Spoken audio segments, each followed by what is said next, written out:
Welcome back, LEGO fans, to episode 19 of the Quarantine Cast here on Beyond the Brick. I'm Joshua Hanlon, and we've got another great stream of building and chatting with you, joined as always by the one, the only Brian Saviano, Bricks O'Brien, with the Philly Brickfest shirt, and Kirk Wilson, Vision Bricks. So let's jump on into the builds and the chatting today.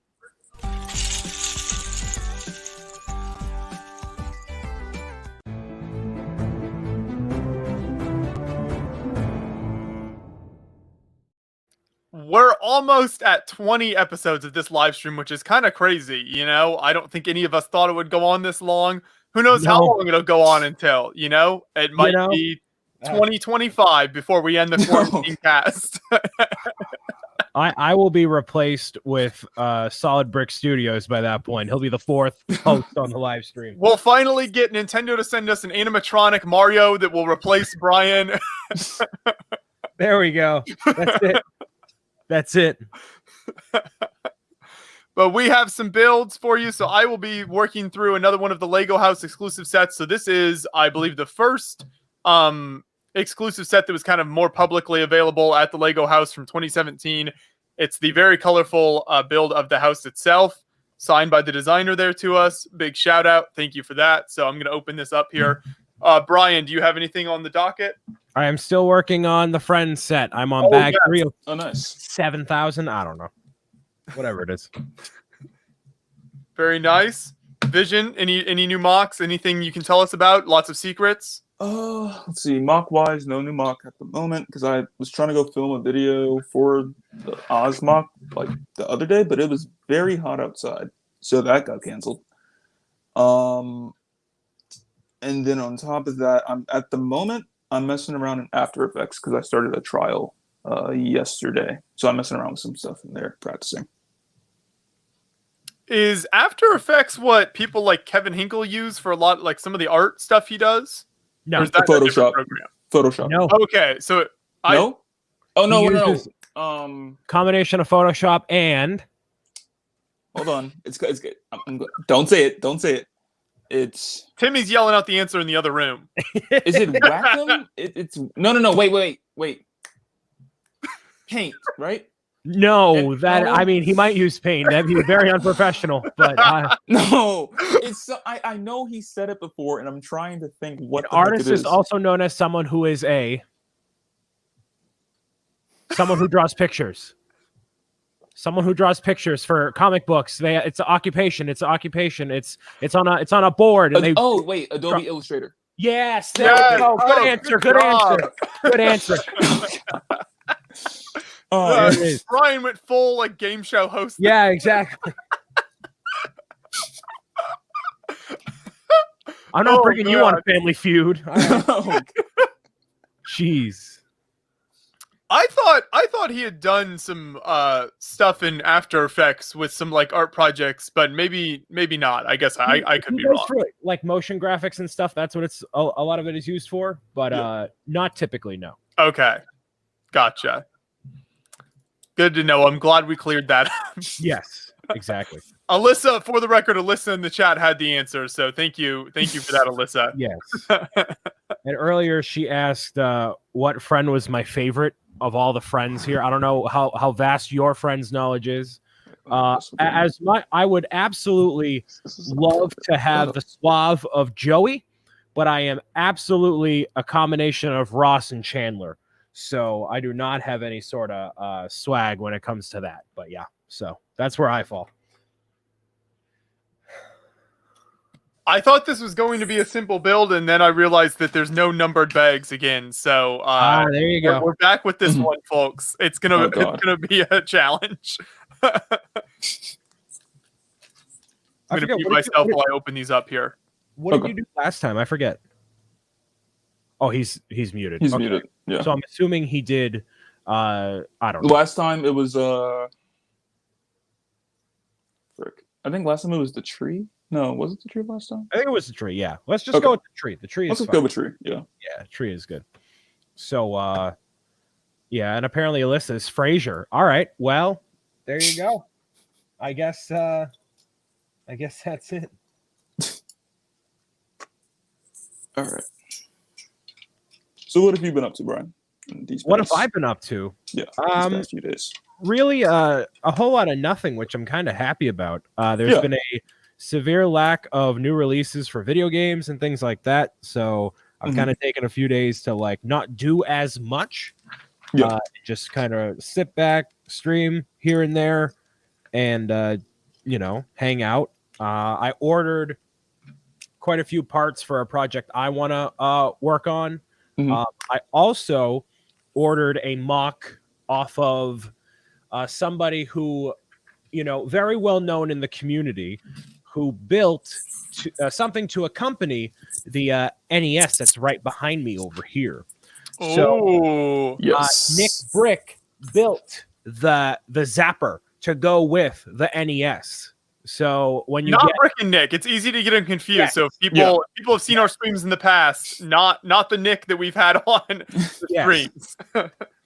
Nick Brick was the one who designed the Zapper in both orange and gray. So I ordered the parts for that. I paid for the instructions on the Rebel Lug website, and I have those pieces coming in. I ordered them. So I'm very excited for that. It's like 400 pieces ish. And it looks really good. And I'm going to put it back there with the NES and probably build it on here. So that'll be very cool. Very excited about that. Awesome stuff. Alyssa says all AFOLs are named Nick or Kevin. That's probably true. Yeah. What am I, chopped liver? I'm right here. Yeah. Basically, that's what it boils down to. Kirk in the chat says, "Show us the Zapper." I don't have the Zapper. I would love to have it built, but I don't. I ordered the pieces. We could probably get John screen share Nick's build. If you go to his Twitter or the Rebel Lug site, it's on there. Yeah, it's like 400 pieces. It's built really nicely. You'll probably see it here in a half second. Every time I ask John to pull something up, all I can think of is Joe Rogan. And his Jamie, his producer, that's like become a meme now where he's like that's so funny to me. Oh man. So yeah, thank you everybody for being with us through all these quarantine cast streams. We were just talking about conventions before this as well, and the likelihood of them reappearing, and everything going on. So who knows how long this shindig will go on for? But, we're in it. We're here. Right. No, it's been good. I'm glad we got it started up right at the beginning, so we've been able to carry on through the time together. But here's the build that Brian was talking about. Yeah, so he made a custom sticker to go over the cartridge, and the duck hunt behind there, I'm sure the video will show it here. It actually works. The ducks go through on the screen, and the puppy appears as well. It's absolutely incredible. And I had to get the instructions as soon as I saw them. And it's so faithful to what it is in both the gray and the orange. So I got the orange one just because, it contrasts a little better with the console itself, but it looks just like it. And the trigger works as well. So like it fits in the port. It's the exact same port and everything. So it's perfect. Yep. And the reason this game was popular, we might have actually talked about this on a previous stream, was because it was paired with the Mario game. Like they came together. Yeah, so initially the console was bundled with just Mario, Super Mario Brothers, and then eventually they came out with a combo pack that had the light gun with Super Mario Brothers and Duck Hunt in the same cartridge. So like you could play either Super Mario Brothers or Duck Hunt, same cartridge, came with one NES controller and the light gun. And because of the technology in a CRT, that it could pick up what was appearing on screen without needing to have a sensor bar like on the Wii or something like that. So if you try to hook up an NES via an HDMI mod and try to do it all that way, it won't work. Oh. It works specifically with the technology of a CRT. So that's how they kind of got that to work. And it worked okay. I tried it a couple of times, but, it's what, 1980-something technology? Like, yeah, it's not going to be perfect. But it looks so cool. It looks so cool. So I had to build it for myself, and yeah, I'll put it back there. I probably won't get any sticker for it, but like you could totally do that if you want to. And they are selling the kits for them on Abby Dabbles, but I just got the instructions. So Yeah, shout out to Nick Jensen, Nick Brick. If you haven't checked out his builds, mostly known for his incredible video game weapons is most of what he does. He's got a YouTube channel where he posts a lot of really cool videos. So check his stuff out if people haven't seen that before. yeah, if you have the NES and you're like a diehard Nintendo fan and you want to add just a little bit more to it, then that's it right there. And he actually commented on the NES review that I did on here on Beyond the Brick, and he was like, "Oh, I wonder about that zapper you mentioned. Would be really cool to go with it." And I'm like, "Oh, okay, whatever." And then this appears. So, like, there you go. Basically, we can thank you, Brian. Yes, I was the one that put all the parts together for Nick to build it. Exactly. So you're welcome, people. I am getting no cut of the profit. It all goes to him. So I was nice enough to work out that deal with him. And, you know, to pay $12 for the instructions, that's more than worth it for the time it takes to make that design, refine it, make sure the pieces are not uncommon or, you know, weird pieces. That is a whole art in itself. So if you have any interest in doing that, at bare minimum, get the instructions and part it together yourself. It's a fairly simple process. Yeah, there's what you were talking about where you can actually he modified the TV to show the game. Yeah, and the dog appears too. So like it's working with the same system that Mario is. And I knew this was going to happen. I knew somebody was going to do it. And he's using pieces that kind of overlap on the very front there. So like the duck wings are not just on the 1x1 area or the one area or the two. It kind of overlaps. And then the dog appears once it all just works so much in unison. It's so great. It's so good. So what exactly how was the content of this game then? I've never played it before. You just pointed at the TV and shot the ducks as they flew by. That's it. Okay. And if you miss them, the dog will come up afterward. He'll laugh behind the grass and then go back down. Or once you shoot all the ducks, he'll hold up the two ducks in his hands and be like, so it's you know, pretty good. Sounds like fun. Yeah.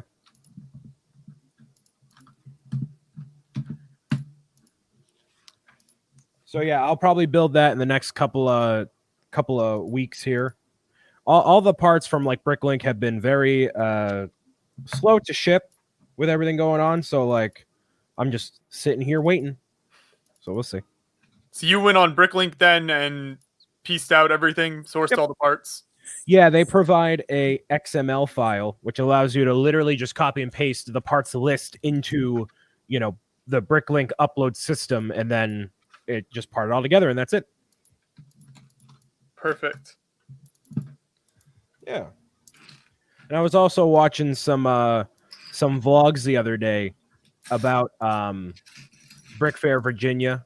Like, so obviously that's a much bigger convention that a lot of content creators go to, you guys included.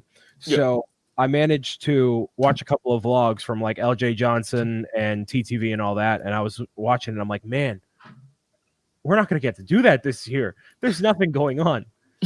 There's no shows. There's no like, man, it was just hit me all in the feels all at once. Yep. I'm going to get to see people. Like, I know for beyond, and for me too, to an extent, it's business, it's whatever. But like, I wish I could, you know, just see people again. You know? Yeah. I just realized the build cam isn't actually showing. I'll try to move the build over so you can actually see as I put these pieces on. There we go. Gotta improve this viewer experience somehow. Yeah, exactly. Shout out to all our live viewers. We're at almost 500 right now. Very good. Nice. Weird. I hope you're not here for relatively entertaining content. You will be sorely disappointed. Brian, always trying to chase the viewers away. Well, if anybody has any good questions or any topics of interest, this week is kind of a quiet week, I think, for Lego stuff so far. Those Instagram kids have a lot of rumors, but we don't know anything. Oh, for sure. yeah. Good old Instagram kids. Always at it. Yeah. Exactly. Oh, man. For people just tuning in, this set I'm building is the Lego House exclusive set that is of the Lego House itself in 2017. This is still for sale, I believe, in the Lego house. So if you're over there in Billund, you can still pick this set up. Nice. Yeah, and I'm pretty sure they're still open and everything too. So, yeah. Shoot.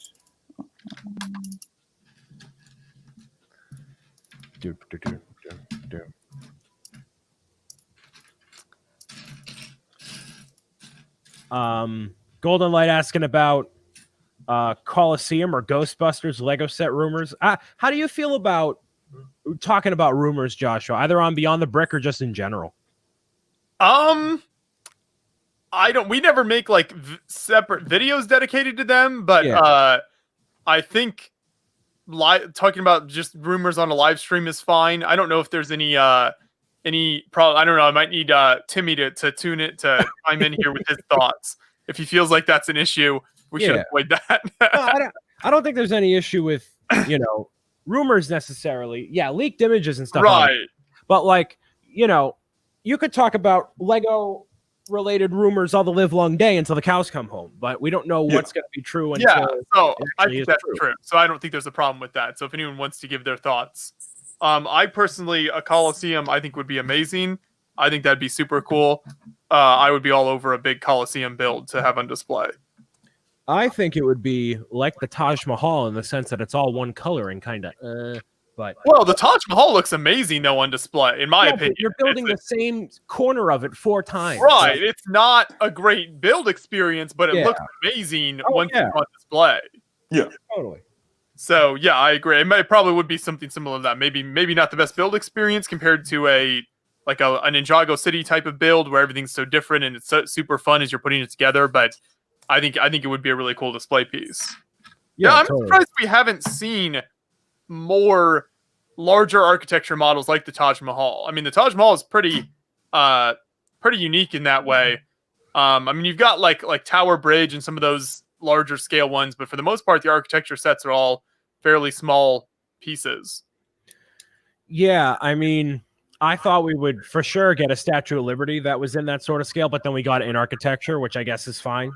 But I always saw the Statue of Liberty appear in Toys R Us as a kid, that big box with like all the sand green and the really blocky looking face from the early 2000s. So I was banking on something like that. Not that I was super passionate about getting it anyways, but no, I think, that's definitely a monument worthy of having a set like that for. It makes sense. When so the first time I ever visited the Coliseum, there's a little story time for you kids. First time. So it was after, so I'd been in Israel working at an archaeology dig for a month. And then I was going on like a bit of a European tour with my family. And the person who was the head of my square at the archaeology dig was going to a lot of the same places I was going to go in Europe. But she was going to be there just like a week or two before me in several of these places. And so obviously throughout this month that I spent there digging, we were talking about like what I do with YouTube and everything in Lego. So she bought a set. It was a fairly small, like maybe a $20 city police set. Took all the parts out and then hid them in like major historical monuments throughout Europe for the places she knew I was going. And then she sent me photos. And as I was visiting those places, it was like a scavenger hunt. And I had to find like the little like nook that she stuck pieces in so I could piece the set back together. And there were 2 or 3 different spots in the Coliseum because there's like big giant sort of like pillars that hold stuff up. And there's all these little like holes and stuff in it where you can stick things.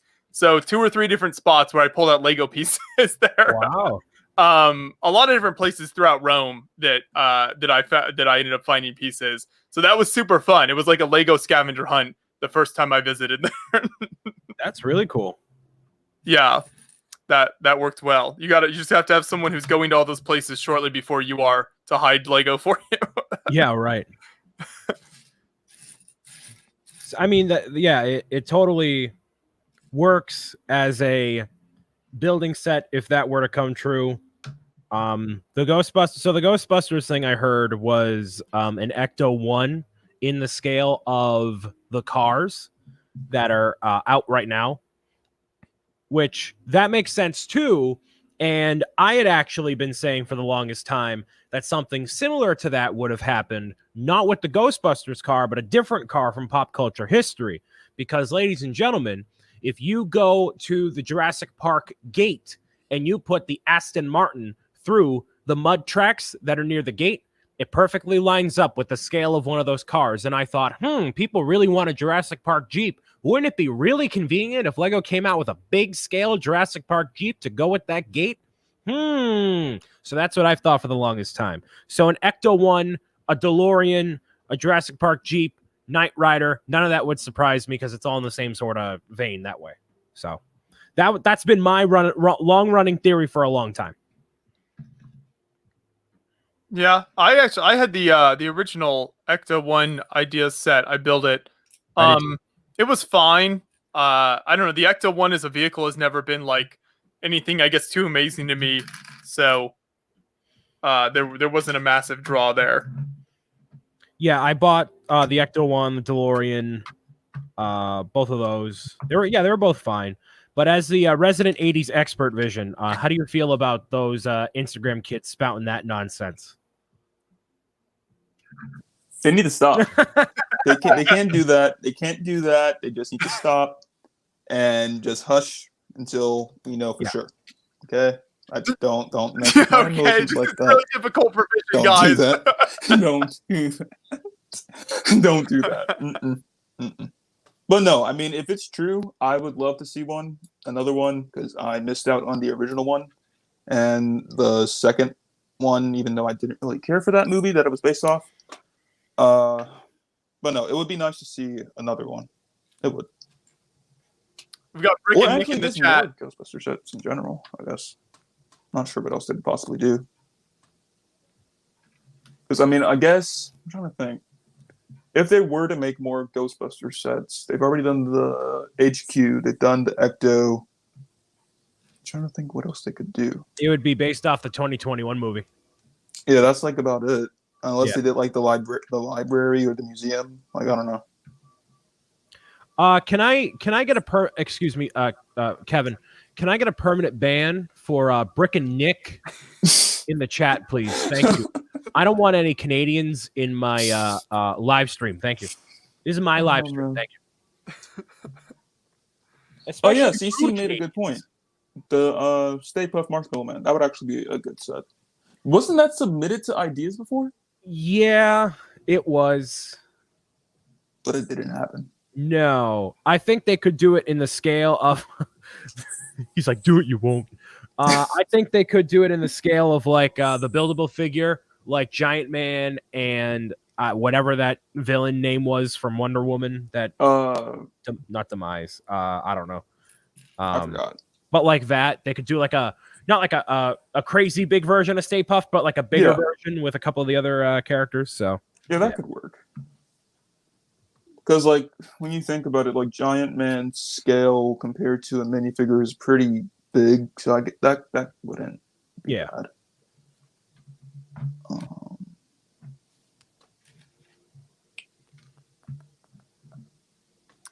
Brick and Nick knows none of us are strong enough to ban him. We just don't have the willpower. They need a Lego CN tower. CN tower. I think that's the tower in Toronto. Yeah. Oh, okay. It's like it's a really tall tower. It's one of those that has like a glass floor, so you can see see down. Yeah, it's like the Space Needle in Seattle, that type of thing, or like the Willis Tower in Chicago. You know, high place that you can go up and get a cool view.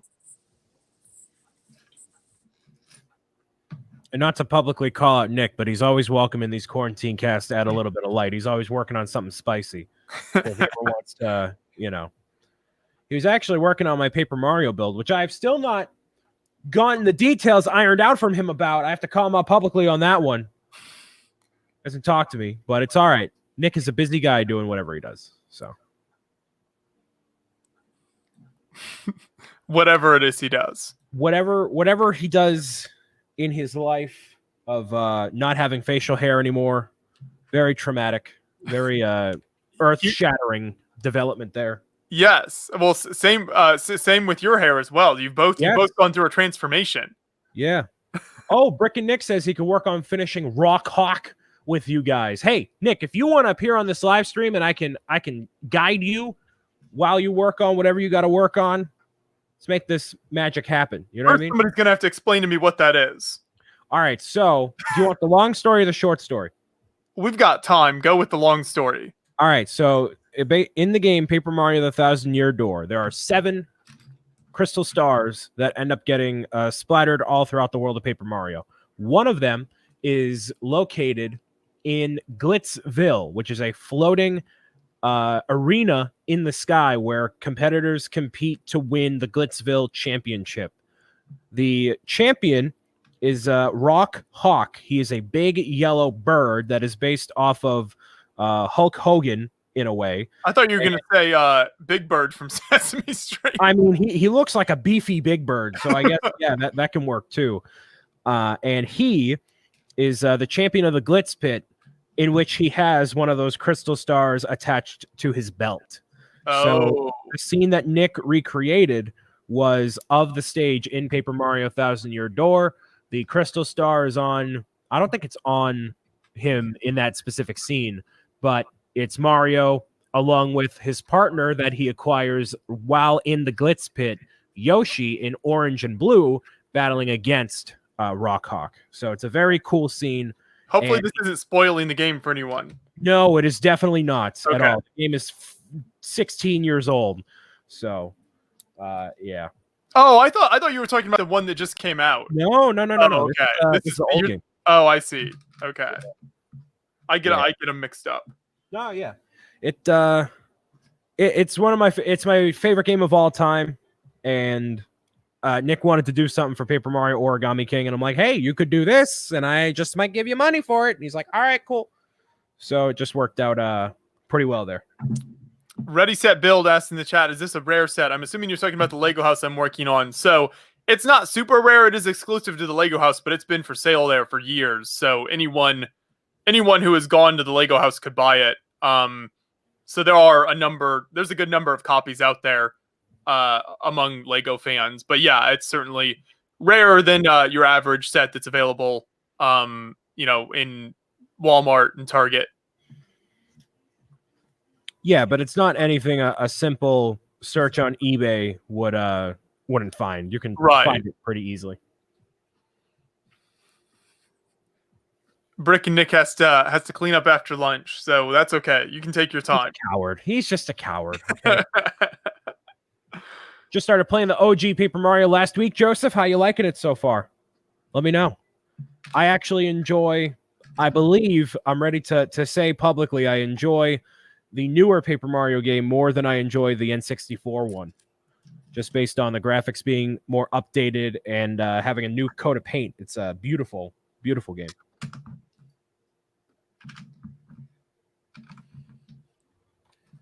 I was mentioning to Brian before the stream about a lot of moving and shaking happening with the Mario videos on the channel over the last week. Since the last stream, there's been a lot of viewers tuning in. So I forget the exact context, but Jeff McElwee and I believe it was Aunt McLeod as well confirmed this to me. We were talking, and they say, Brian, the Mario ASMR video, have you seen it recently? I'm like, no, because that video I made at 12:30 at night, and I'm like, you know what? what just a random idea. Nobody else has done this. These Mario videos have been covered, a lot of people covering them extensively, different ideas, and I'm like, all right, let me just do this, and let me give it to Tim. If he doesn't like it, then I'll just upload it to my channel, whatever. Sent it to him. And he was like, yeah, sure. All right, whatever. I'll take it. And made the thumbnail and everything. And it's literally just me going through all the Mario sets with these really raggedy white gloves that I got on Amazon that are made in Thailand that are not nice white gloves at all. But I put the gloves on and I literally took Mario and I just hopped him all through all of the sets, because when I was recording the B-roll footage for it, I was like, wow, this sounds oddly satisfying. Me just like tapping Mario on the table and hearing all the sound effects and the music and everything.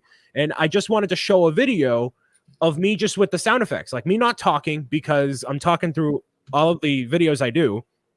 So I'm like, let me just do it. And then gave it to him and then uploaded it. And then it got a good amount of views, more views than most of the other Mario review videos, which, you know, I expected because it's an oddball video. It's whatever. But it didn't like take off or anything, which is fine. But then a lot of the comments were like, why did you do this? You wasted my time. And a few people were like, this is not the level of quality I expect from Beyond the Brick. I'm unsubscribing. And another guy was like, well, you're doing ASMR on this channel now? Unsubscribing. Yeah, I saw that comment. That was funny.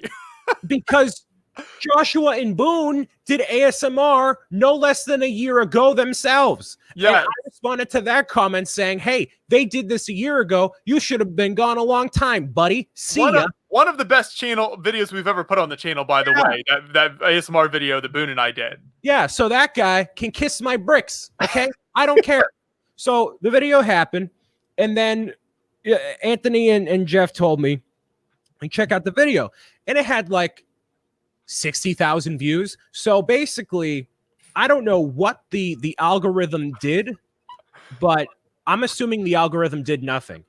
I would like to put a call out there publicly if either Alyssa in the chat or Jeff, Joseph, Milan, Kevin, who paid for the view bot? Because y'all knew that I felt very self-conscious. You know, I'm just trying to put a fun idea out there, see how people like it. A lot of people poo-poo on the idea. How many? And it has 72,000 views as of right now. Who paid for the view bot? I didn't pay for it. Tim told me he didn't pay for it. Somebody did. We're cheating the system here at Beyond the Brick. Like, somebody has to, you know, like, how did this happen? So somebody, the algorithm needed, you knew you needed a blessing sent your way. It was like, you know what? We're going to give Brian this one. Well, Mr. I'm guilty as charged. Mr. Algorithm, it was me. Was it you, Vision? It really? Was me, I mean, Brian. I knew you liked me, but like, I didn't know that much. It was crazy. Kevin confirms he did not pay it. He actually confirmed he barely watched it himself. So love you too, Kevin. Love you too. That is the last time I buy any stickers from your Etsy. You can go suffer in Connecticut in the dark with no power for all I care. I barely watched it. What a supportive friend. You know, what a great guy. What a tremendous guy. Oh, man. I put a lot of... Look, I'm wearing white gloves. Come on. You think I'm messing around with the white gloves? Great. I think it's you know, very cool. It's fun to upload different videos like that sometimes. Like you said, you know, Boone and I did that one last year when we hit 500K subscribers. Yeah. It's fun just to do something kind of off the wall every once in a while and have some fun with it. Yeah, like if you take anyone who takes like Lego building and collecting too seriously, it's like, dude, this is a kid's toy. Let's not lose sight of this. Come on, man. Come on. Milan watched it twice. I don't necessarily want another ASMR video, but if you made another, I would watch it. Well, there you go. See? So if there's more Mario sets to come, you'll get ASMR round 2, baby. I'm ready. I'm ready. And you know, most of what Joshua does anyways is so like professional. So like I gotta come in here with my clown boot and my unicycle and be like, oh hey, you little you know, I gotta spice it up somehow. So fun fact, producer Timmy can ride the unicycle and juggle. Can he really? Yes. Simultaneously? Yep. Wow, I figured he runs a good podcast. I didn't know he could juggle. That's crazy. We actually juggle together. We've done a lot of different shows and stuff over the years. Really? We juggle torches together, which is the most fun. Yeah, in between you hitting around the pickleball, you're doing some in between right? that smacking the pickleball around. Right. You know who might have paid for it actually? It's that Jang Bricks. Jang can do that. He's got that Patreon money, the gold chains, and then the view bots for me, not for him. He all of his content totally legit. 100% for my videos, he's view bought it. I'm telling you. I've got to step away and grab a brick separator because it didn't come in the set here, and I've got some pieces I put in the wrong spot. I'll be back. Sure, no, I'll keep popping off about this. And the thing is that, you know, the Boone video of him tearing apart Mario, I knew that was going to do relatively well because it's seeing everything I love getting destroyed, and that always gets a good amount of views. Oh, yeah. So I'm like, all right, cool, great. But then it's also cool to see that people are appreciative of, a wacky idea like this too. Those are two wacky ideas that worked, so that's good. James Kaminsky with a $1.99 super chat, having a good time. I guess we are. We're talking about. Great time. Thank you, James. Yeah, there's Mario ASMR deep dive here. It's also in 4K, so just want to make emphasis on that too. If I channeled my inner Solid Brick Studios by uploading a video in 4K. Even though you won't watch it in 4K, but Jang is just jealous because he didn't think of Mario ASMR. This is true, John. I looked at, and I obviously watched like Just Too Good and all them, and I'm like, all right, what have people not done? Because he's made his own custom levels and like whatever. That's awesome, good for him. I thought of that, but I'm like, oh, whatever. But he didn't do Mario ASMR, so hey, we try to give unique content, and then we had Boone's video tearing it apart, which shout out to Brian for sending that over. The broken one. Thanks for getting that to him. Appreciate that. Of course. Yeah, the 4K really makes a difference, Jeff. People really do appreciate not watching it in 4K as they watch it on their phone and don't know the difference. Which is why I never do videos in 4K, because it's like, it never really makes a difference that I have seen. I would be curious to see, David, if he has the stats on that. I don't know if he does, like how many people actually watch it in 4K, but that's like a thing. Most people watch on mobile anyways. It's like they don't really appreciate the level of quality with 4K. Bag number 4. Jang is better than you guys, I think. Orange Bricks, you're going to need a little perspective. Jang Bricks can articulate his thoughts on Lego sets better than I ever could. I am the clown on the unicycle that shows up to break up the seriousness in the room. Jang is the seriousness in the room. When he speaks about a Lego set, that's, it is what it is. And that's the law laid down there. We got a question. Beyond the Brick, you've seen TD Brick's new song. No idea what you're talking about, but hopefully it's good. Gary has a question about the power-up suits, Brian. Yes. Let's see. He says, do they change any of the effects when using Mario on the NES? Any music or sound effect differences? No. It's all the same sound effects and everything. You can put the suit on, but yeah, it won't matter. There you go. See, look at you out here helping the people, giving them what they need. Yeah, exactly. This is hilarious. Is that guy legit offended? Which guy, Jeff? I don't think anybody's offended. I mean, I'm offended most of the time, but I'm offended just by looking at Joshua, but you're not the only one. I'm glad to hear. Glad to hear. But yeah, all those videos are done. So if you haven't seen them already, check them out. It's a lot of work that went into them, and if anything, just watch the ASMR video a couple thousand more times. Hey, I'm glad something took off. John and I were talking. That's the crazy thing with YouTube. You just have no idea what's going to do well. You just put stuff out there. It's so funny. Yeah. Oh, Brick and Nick is knocking to be let in. There he is. Hey, oh no, you actually did it. Who is this strange Canadian with the clean-shaven face? This young boy. Can you drive? Huh? What's up, everybody? How you guys doing today? Yo. Doing good. Yeah, thanks for joining us. It's always good to see you, Nick. It's good to see you guys too. Good to see you guys too. I'm excited to finish up this build that Brian has been really, really bugging me for. Oh, shoot. Hey, I have just been very passionately advocating for you to finish it and send it to me. That is I'll get it done eventually. Okay. I know you're busy. We'll get her done now. Sounds good. So before we dive into that, can you let the people know what else you've been working on? Because this looks great as it is. But like what other hotness have you had going on? What other projects have I had going on? So obviously the Nintendo Switch, which I showed off a lot on the last time I was on the stream, hanging out in the background here. I've been working on doing a recreation of World 1-1 from Lego Super Mario Bros. So that was like this here. So the idea is that I want to build out as much of the level as I possibly can within a reasonable scale. that is actually playable with the Lego Super Mario. I'm even gonna maybe go crazy and add the hidden underworld area and stuff like that. Nice.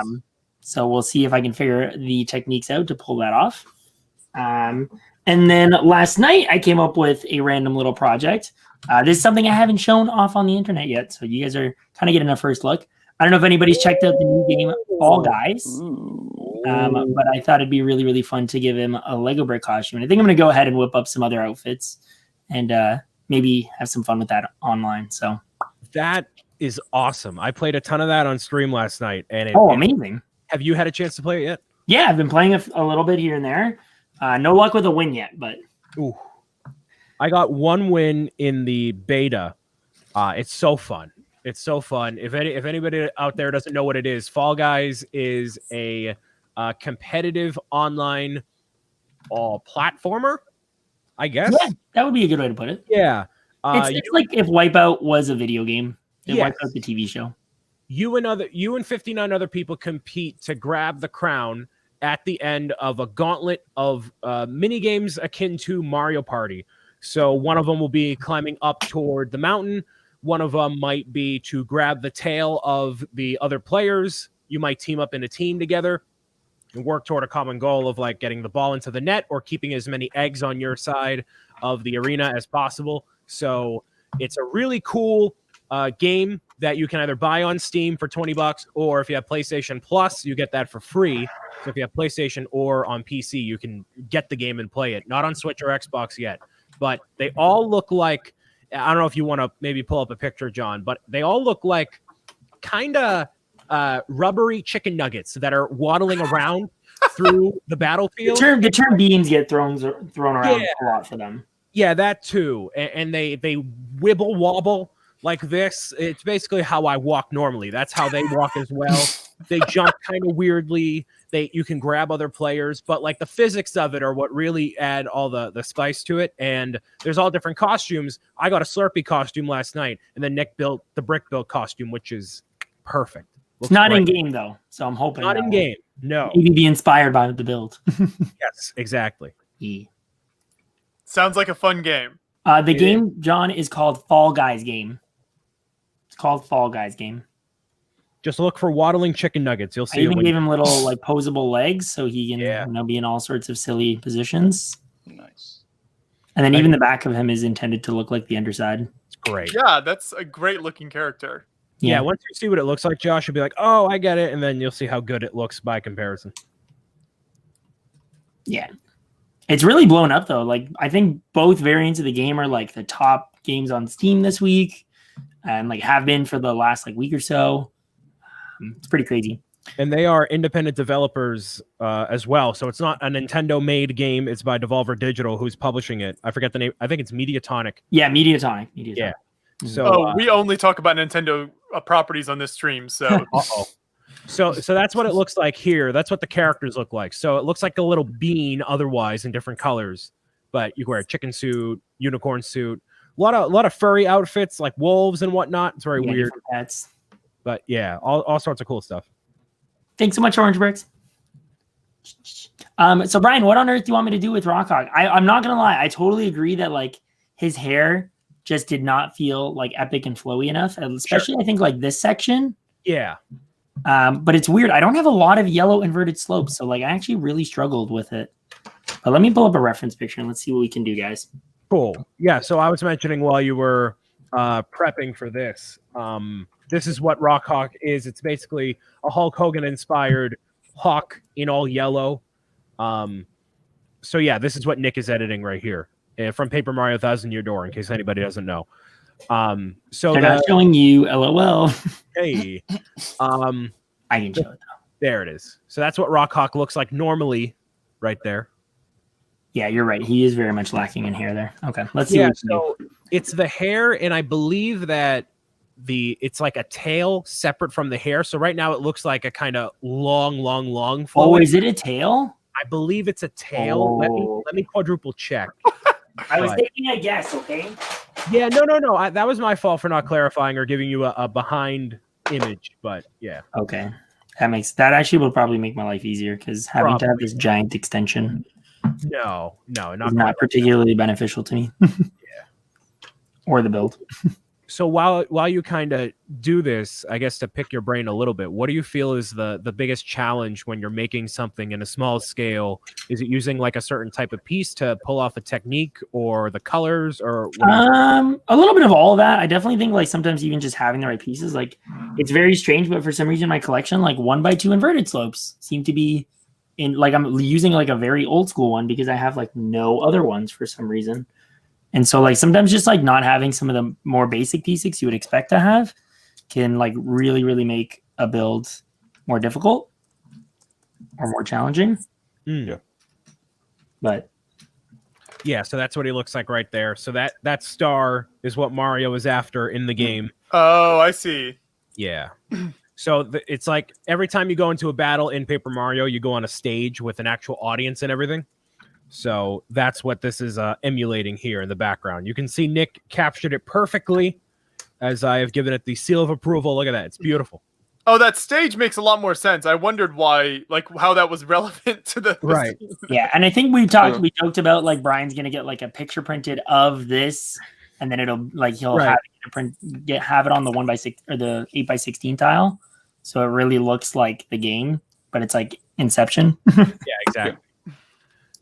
And in the game, you get Yoshi as a partner, and Yoshi can actually be in a variety of colors. So Nick went with the color you see here, but he could have chosen. I was like, "Hey, you can do whatever you want." But that was actually a challenge that I watched him go through live on his Twitch channel, trying to work on the small nature of Yoshi in that building style with those colors. It was very interesting to watch. Oh yeah, so interesting. Spending I think 3.5 hours the first night and achieving absolutely nothing. But that's all part Literally of the process, didn't get though. anywhere. And then the next morning, I think it took me 30 minutes to figure it out. Yeah, that's just the beauty of a good night's sleep. Yeah, that was actually the night I had submitted the Switch to Ideas. Yeah. So I stayed up till like 4 a.m. to get that done. Jeez. Okay. Which is still an awesome build that you showed off, and a lot of work went into that. Yeah, for people who haven't seen that that build, Nick referenced it earlier that he showed off his Switch on a previous stream. Very cool build. That video actually, we were talking about, Nintendo videos doing well on the channel. That video also did very well. So Awesome. I think a lot of people really enjoyed it. That's great to hear. Love it. Love it. Yeah, I anytime. also missed anything else you guys said while I was getting bricks, so apologies. Oh, you're good. That was basically it. It was just like you doing the Nintendo Switch was a lot of time and effort and love that went into that. Yeah, but that's okay. We'll still find some fun stuff to do with it. Oh yeah, totally. What else do I want to do here? Vision, you look very concentrated right now. Yeah, I gotta call you out. Oh, he's actually focusing on some After Effects. He's taking a back seat to the quarantine cast. He's letting me and Nick carry this whole thing, and then he's just working on some more 80s transition. Yeah, you're right. That's actually what I'm doing right now. That is actually what I'm doing. Well, no, explain what you're trying to accomplish here. All right, so if I could rotate this, let's see, real quick. Hold on. How the heck do you rotate this? Can you not rotate a screen? You should be able to if you just rotate your phone. Camera, front. Why do I have to go all this way to do this? Is so darn complicated. Okay. There it is. All right. They just made that super complicated. Okay. So basically, I was thinking going for something that's like somewhat Stranger Things inspired, but not really. What I was going for was from this old movie. I think it's called The Dead Zone. It's a Stephen King film. But basically, the text, what I've done so far, the text forms like that, right? Right. And then basically it's going to kick in the next part. But I'm messing around with transitions right now until I can find the one I'm looking for the subtitle at the bottom. But so far, the Vision Bricks part, that's staying. It's just the subtitle part that I got to figure out. So that's why I'm so concentrated Yeah. on the stream. No, that's fair. Yeah. Alyssa said After Effects is tough, and she's absolutely right. And Iceberg Bricks is absolutely right by saying Kid Vision was born in the wrong time era. LOL, stuck in the 80s pop culture. Yeah, you see, yeah. I wish I was. I wish I was. Oh man. You're like, Oh man. All right, let me switch the camera back. Gotta fix this. All right, front camera done. Get some building done. This should fix. There we go. So just so we all know, Nick, what was the last time you had facial hair? Wait, what do you mean? The last time I didn't have facial hair? Yeah, that's what I meant to say. That was English not done correctly, but yes. Yeah. I'm pretty sure like I started growing like my beard and stuff in 2011. It was like shortly after I started working at the Lego store. For some reason, I think I may have like trimmed completely once because I had accidentally messed up my beard, but not like clean shaven. Right. So this is a first. Or Or says Nick was born with a beard. Yeah. And so just to let the people know real quick, why did you shave your facial hair? Charity. For charity. Ooh. I was doing a charity stream. I actually had my family weirdly on my stream. We all we're building the friend set together. And I wanted them to experience some of the stuff I go through for charity streams, bean boozles, silly things like that. But the goals we had initially set were completely crushed very quickly. So I had to come up with more incentives. And I threw out the idea of me having a mustache on stream. And then I also agreed to clean shave after I had the mustache. So this is the result. There nice. we go. That's good work. Hey, Brian, your hair will be back just in time to shave off for the 24-hour live stream. That sounds like a good plan to me. We'll talk. The negotiations have not been set yet. Depends how much pizza you buy me. We'll see. Is it too long? When you do a charity stream, how do you work the donations? Like what do you use for people to donate? Tiltify. Okay. Yeah, I never heard of that until Brian did his Star Destroyer raffle, but that site seems great and it worked really well. Yeah, it's a really well set up platform for charity work. Yeah, they just have tons of great tools, easy integration into your live streams in terms of alerts and stuff. Very easy to recommend if you're looking for a good option for getting something like that going. It's good because like you don't get your hands on the money at all. It all directly goes through the charity as well. Yeah, so as long as the organization you're looking to support is on the platform, you won't have to touch the money. Exactly. Mm-hmm. Kevin says there's no negotiations required. Brian's locked. Golden light, I see you. I see you.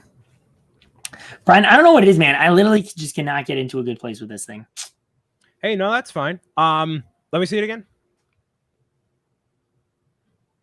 No, I mean that looks better. I would say it looks better, but it's not like. Honestly, if I had a 1x3 inverted slope, I think the difference that would make visually would be so drastic. Let me try a 2x3 just to see if I'm. Yeah, usually what happens correctly, and then I can see if a 1x3 exists. What usually happens with his hair is it always goes like it looks like it's always behind his shoulder. So if it's like shoulder length a little bit down more. Yeah, maybe a little bit further down. Yeah. But I do think even that just already makes a bit of a difference. Yeah, definitely.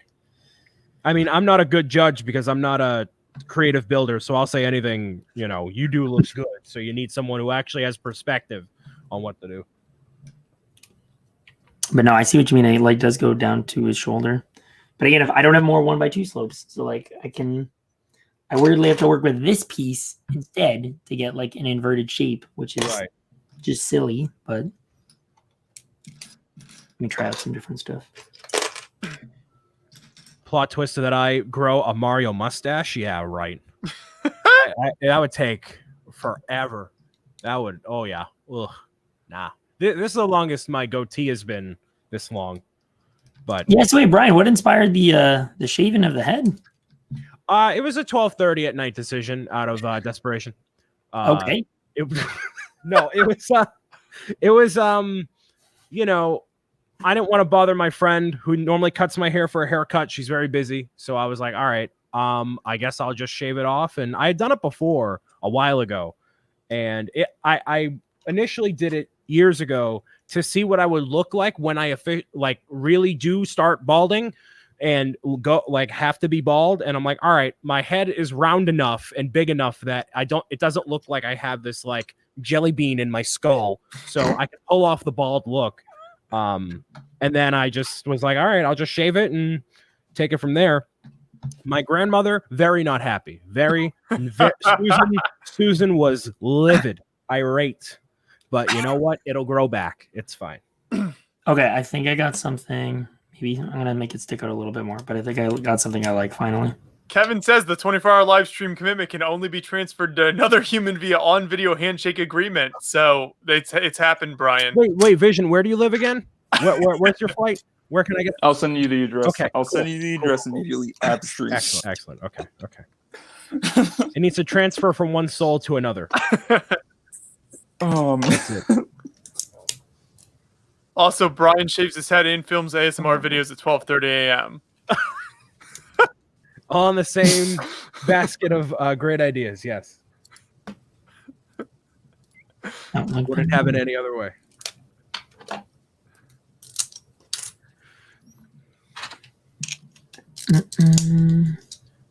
Joseph Zawada made a similar decision, dyeing his hair jet black and cut a ton of it off on impulse. Hey, you make some good decisions that way, and some bad ones. Just hope they kind of even each other out in the end. Right, exactly. I dyed my hair for not for Brick Fair Virginia, but I did a charity thing, and then it was conveniently enough that same timing. And because I was doing so much work and sweating so much from like setting up the con, that all of the blue hair dye like came out. I didn't let it sit long enough. So like you just see me with the Beyond the Brick video that I did with you touring the whole show. There's like specks of blue in there. It's all curly. And it's like, what is it? Those were some funny photos I ran across that I sent you the other day, Brian. I thought those were good. They were, and they, like I told you, they reminded me I need to get back to the gym. You just had to take the mic every once in a while when there was a build that I didn't understand. Yes, anything Nintendo related. I'm like, let me take this real quick. And just so everyone knows, for full transparency, it's not like I knew Joshua back then either. Like he had heard of me, I think, and like knew of me, but like I was not at the point of this dynamic where I could just be like, hey man, give me your microphone and let me just take it. Like I just took it and hoped that they didn't get mad at me. But the whole time they're like, no, keep going. You're good. Just go. Like, all right, cool. We're just trying to make the best content possible. So, if you need to take the mic and talk about Pokemon for 10 minutes, that's what needs to happen. Yep. And their standards were low enough that they had to grab me off the pedestal, building a Lego set, and it worked out. So, yeah, everybody's wondering how to become a Beyond the Brick correspondent. You just got to find the Hanlons in a tough enough spot, and then you got to take advantage of all the. You got to find us so desperate. Yeah, right. That's it. Those tour videos, actually, John was just telling me the other day, both last year's Brick World and Brick Fair tours have been very popular, surprisingly, because those videos take forever to record. They're like 3 hours long to do a proper tour at those big shows, and usually we have to do it at night when there aren't people around, so it is a hassle. We almost stopped doing them because they didn't get a lot of views for a while, but then last year's tour videos have done really well, so I'm happy about that because it takes a very long time to put those together. Yeah, and especially now because there's no shows, people want to like relive that and like experience it. Yeah. It is a great way to, hopefully people feel like they were kind of walking around the show. That's always the goal with those. Yeah, totally. Brian, are we now satisfied? I might do one other thing, but no, that's it. That's it. There's a clear separation between the tail and the hair. Yeah, that's it. The hair's got a little bit thicker, a little bit flowier. Yeah. Perfect. Looks good to me. All right. There we it is. go, folks. Beautiful. Cool. And so Yoshi and Mario stay on there, like, just fine. I'm gonna Saran wrap everything. Gotcha. Oh yeah. And I will make sure I take lots of pictures. So in case of reconstruction needs, we'll be prepared. Sounds like a fun live stream. Totally. I'm just gonna Saran wrap them right now, so you guys can watch me do it. Cool. For anyone who's ever been curious how to transport Lego, Saran wrap is your best friend. And I'll probably showcase me unwrapping it either on my stream or here or something. That'll be cool. Yeah.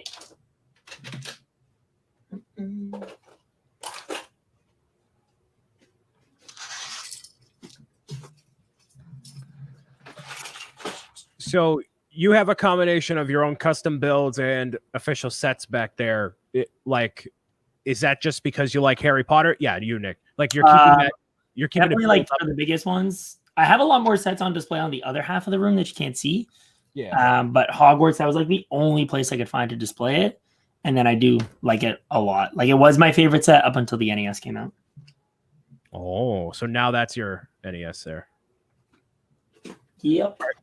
Are you not going to snap some final picks before you wrap it up, Nick? Yeah, Kevin, if you were paying attention, he just said that actually. So yeah. What did I say I was going to take? Oh, I'm going to take picks for my reference. Yeah. But I've actually already uploaded this. I uploaded it with the worst hair.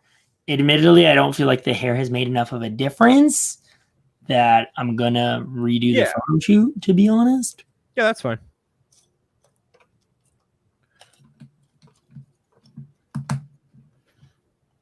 But and Hunter says it doesn't look like a tail in other images. I assure you it is.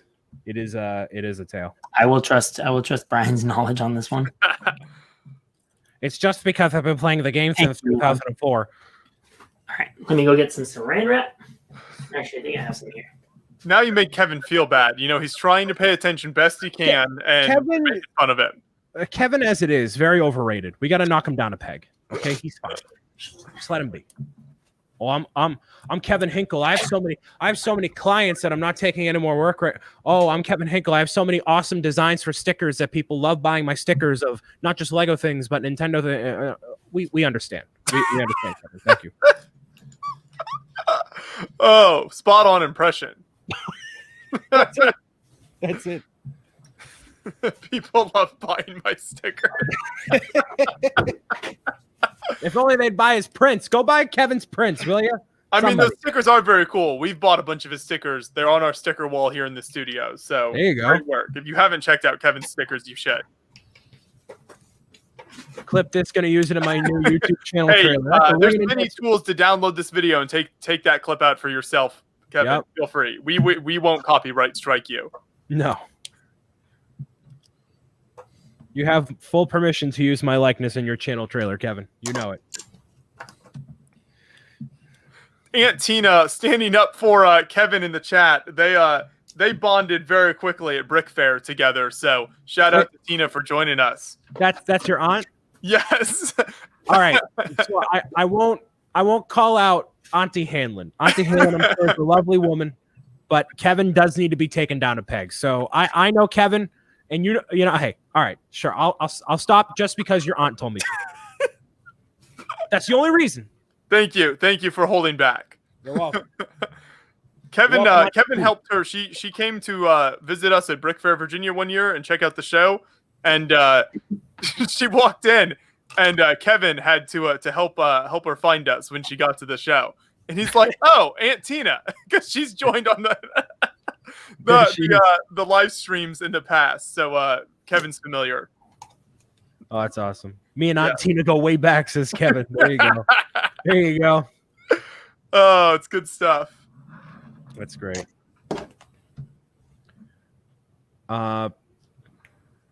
Let's see. Do you think Jang would make awesome stickers? Not as awesome as Kevin's. Not as awesome as Kevin's. Oh, actually, speaking of stickers, Brian, I am going to, as requested. Ooh, look at how professional this guy is. Are you kidding me? It's the whole sticker sheet. Hey, Kevin, where's your sticker sheet? Where's that?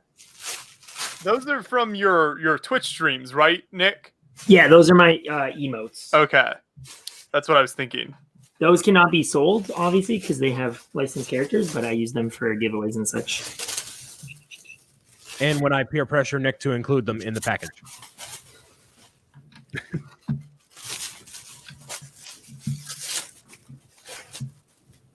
Stud Sidious is saying Aunt Tina stickers coming soon. There we go. There we go. Oh, I'm sure she would be happy to have her likeness out there among the Zelda and all the other stickers that Kevin sells. Yeah, there you go. Here we go. Kevin is making a sticker sheet. Haha. Nice. Nikita asking, are you selling this set now? He's selling it to me, but not publicly to other people. Because I'm special. It's a one of a kind, folks. Yep. So, in terms of you, Nick, because I was talking about Nick Brick's Zapper earlier, and I'm sure you saw it as well through the Twitterverse. Have you ever thought of making instructions and selling them yourself, or how do you feel about that? I'm actually buying one of the Zappers. I ordered one. Nice. Got to support Nick there. That's just one of my favorite builds he's ever done. And obviously it'll look awesome with the NES. In terms of like selling instructions and stuff, like I personally like hate making instructions with a fiery passion. So it's not like I've done some small designs for kits. I've done some stuff on Etsy in the past. But I may start to look into that a little bit more as I've found a good friend who seems to like not mind doing instructions. And we may or may not be in the works to put instructions together for the Switch, though I'm not going to be selling those. Just going to be putting them out there for folks.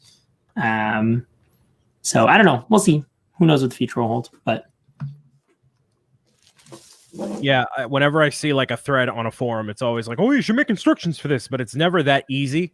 But it is so satisfying to be able to build what somebody has made, especially when it's something like the Zapper to me is perfect because it complements an official set and it looks awesome. And it looks like it fits the same style and everything. Like it works perfectly. So like it's something Lego did not do and probably will not do because it's the light gun. Like they're not going to do that. So why not add that if you want to the NES setup? It's awesome. I don't know, like was the official name was the light gun, right? It wasn't, Yes. or was it called the Zapper? It's a Zapper, but then people call it the light gun as well. So it's like, yeah. Well, I'm glad it's out there and I'm excited to get mine eventually. Totally. Yeah, I already ordered my parts and everything. Just paying for all the 5,000 Bricklick invoices that hit my inbox all at once. Nick, have you thought about doing more, like trying to sell them on like rebrickable instructions? Like I know that seems to be a thing that a lot more builders are doing these days. Yeah, it's definitely something I'm thinking about now that I have someone like I know can do good work and am comfortable working with. So we'll see. Okay. I always do like for stuff that I want to share with people. I always do digital models. So like in a sense, the groundwork is there. Like Paper Mario, I did a digital model for. Like I did a tutorial video, and then I put a digital model up for people to download. So if they want to get their hands on the digital model, they can do that. But yeah, it's always that last step of like instructions that where I'm like, that's where I get cut off. But I'm definitely going to consider letting people get their hands on the instructions through a friend who would do them for me. Yeah, I think those kind of things are great for builders. Anything that kind of lets builders make some money on the side to make the hobby a little more, easier to pay for and, fun. I think that's always great. Yeah. Admittedly, like for some, I don't know, like, and it was weird because in my mind, I was like, I personally would never care for instructions. And I never thought a lot of people would be interested in doing that. But obviously there has continued to, be lots of demand for that kind of stuff. So I think it's time I find sure, yeah. I know for me personally, I'm not creative enough to come up with the design for like the Zapper. And even if I did, it wouldn't be to the same level of polish and thought that went into it. So I would much rather support an artist that has that ability to think that way and produce something like that in the form of either instructions or buying the kit or a commission in this case for you and me, Nick. Like it just that's what I would rather do. The one thing and actually I don't know if anyone here has any answers on that, but like I think one thing I'm always hesitant about, a lot of my builds are based on licensed properties, and it's like, what's the will I get in trouble for trying to sell instructions around these things? Is it even allowed? I don't know. That's a good question. I really don't know. No, none of us are legal professionals, so I will say no comment and bring on. Let's see. I'll bring on Milan saying, "Wait, there are instructions to Lego set. That's probably why it's so hard for me to build the UCS Millennium Falcon." Yes, there are instructions in the box, man. I don't know if you realize that, Milan. There are instructions included. That's not just useless paperwork you throw out. Yes. Just like when you get that information from your accountant to file these things called taxes, just like instructions, just throw them out. It's fine. Don't worry about it. Now we have Saran Wrap Mario. Yeah, that's actually a new ability in Paper Mario Origami King. Did you know that? Is it actually? Absolutely not. Not a chance. Okay. I mean, you could have fooled me. So Right. Like you can say like literally anything is an ability in some of those Mario games, and I would believe you. 100%. 100% the case. Do you feel like they ever run out of ideas, Brian, in some Mario games? Do they get desperate because they've done so much stuff over the years with the different iterations of Mario? They get stale in terms of some of the art styles and whatnot, depending on some of the games. So New Super Mario Brothers has been a franchise that people have felt they need to give a artistic refresh to. But in terms of the 3D Mario games like Sunshine, Galaxy, 64, Odyssey, no, there's always typically a plethora of ideas there already. And with Paper Mario specifically, the creative developers have been like, hey, we feel the need to modify the battle system every time we do a new game just to keep it interesting. So they'll go out of their way to create something new if they feel like they need to. But I don't know if it's not really repetitive, but that's kind of the genius behind Nintendo, is that they can take the core design philosophies of a thing and be able to add something that you didn't realize need to be added until they did it, and it changes how you think about the games. So in Mario games, there's typically, like Super Mario Brothers and most of the games, there's a system where if you die, you lose a life, and that's that. But in Super Mario Odyssey, you just lose 10 coins, because you losing a life and then getting a game over only sets you back further into the level. It doesn't really incentivize you to keep going and keep playing, because then you got sent back a little bit of a way.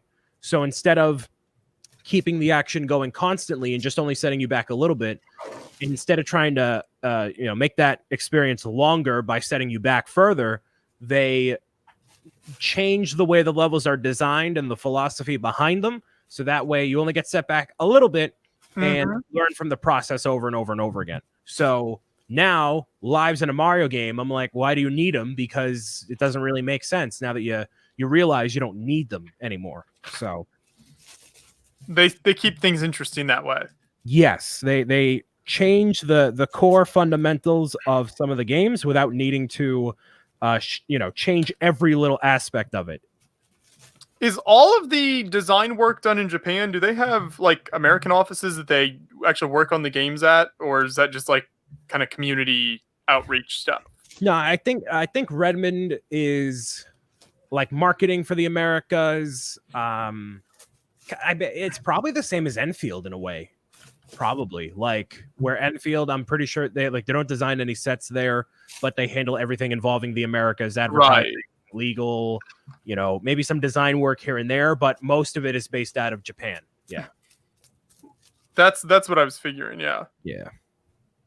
But they have people from the US that go over there. It's not just, just people in Japan working just on those games. There's still, communication there, as far as I know.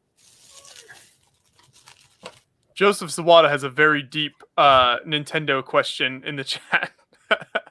Are Yoshi's just domesticated Koopas or evolved counterparts? They are not domesticated Koopas, but that is a question of which I have never set into thought. very extensively, but you know, that's why you're here, Joseph. Thank you. Shaking up the formula.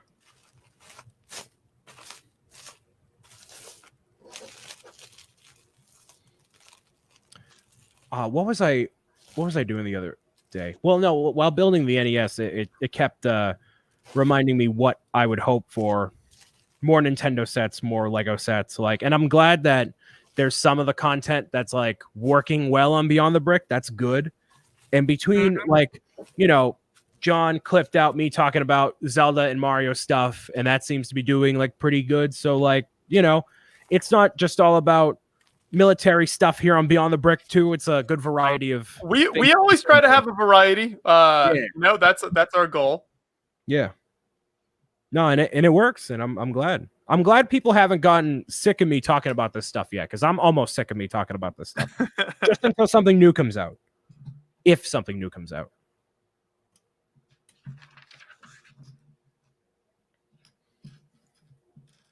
Yeah, it's hard. You gotta have. They need to hurry up and announce more content. I'm satisfied with taking it, a little bit of a break here. That way I can sit and relax with the Mario stuff. You know, I have the complete like setup back here, so this is what it all looks like. And yeah, it's basically most of the main enemies and good guys back here with some of the sealed sets. But I still have a full table set up here with all the other buildings and whatnot that haven't been able to fit here. So I don't know. I just look at all this stuff and I'm like, man, I could have never thought this would have happened. And yeah. And then you have such supportive fans like Jeff. It's just a great situation. Yeah. Jeff saying, I have gotten sick of you talking about it. Love you too, Jeff. I love you extensively. Appreciate it. I don't know. We might have discussed this on a past stream. I can't remember, but Nick and Brian, during the last several months, as people have been at home, did you guys see like increased viewership on Twitch, or just in general from what you've heard from other people on Twitch? Has there been a big change with that, with a lot of people watching that stuff? I would say there's been like an increase in viewership across Twitch, but I think probably Brian can agree with this because of like the size of our channels and then the type of content that we do. It did not, like, I personally haven't seen any sort of like substantial change at all. Okay. In my own like viewership and stuff like that. Just because I think what I do is so niche and people are still discovering on a regular basis that Lego is a thing on Twitch. So yeah, I don't know about Brian's experiences, but that is mine. I see an increase in viewership on YouTube for sure. Like videos and whatnot are performing better. It's a clear like a uptick and then it goes.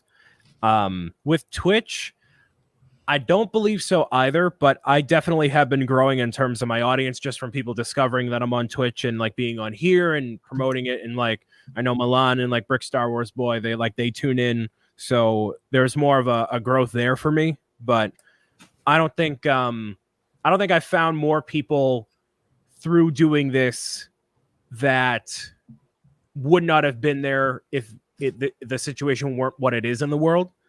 But I know for YouTube and like video content in general compared to live streaming, yeah, I see an uptick. Yeah. And I can definitely say like YouTube has definitely been, I do think for me personally, like starting to move into review content, which I had always said I would never do, has definitely made a big difference. Like obviously that's stuff people are searching for. And now that I have it, people are finding me as an option to check out some of that stuff. So definitely very appreciative to Lego for allowing me to have some of those opportunities with some of that stuff. Getting sent things like the NES and stuff is super crazy cool, and definitely been very helpful. So yeah, YouTube definitely had a big increase for sure for me.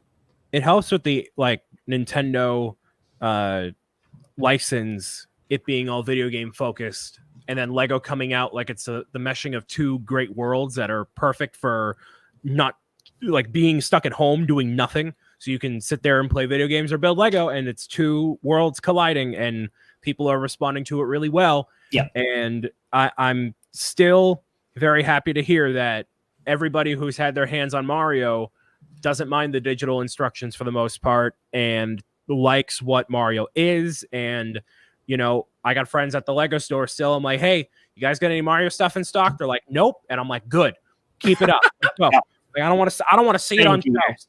You know, it being sold out is what we want to hear. Yes, exactly. More. Not that I have a personal stake in this, but you know, indirectly, an emotional stake in this. Okay. Yes, a very high emotional stake in this. That we do. And David's saying, like, yeah, I'm glad I was able to find Bricks O'Brien and Nick. Love their communities. Yeah, I try to keep it as inviting as I can. I know Nick does a much better job. I get very spicy on my live streams. I get very, like, you know, hot takes going. And I'll call people out publicly when I want to. And then I'll switch it over to Nick. I'll raid his channel or something. And he's, like, genuinely wholesome and, like, caring about the audience and everything. So it's a very interesting dynamic, at least between us two, for sure. Alyssa says wholesome brick building community. It's really just wholesome Nick. She knows. We're all wholesome. Get out of here. Yeah, sure. Yeah. I think it's just mostly you, but all right. Between the two of us, at least.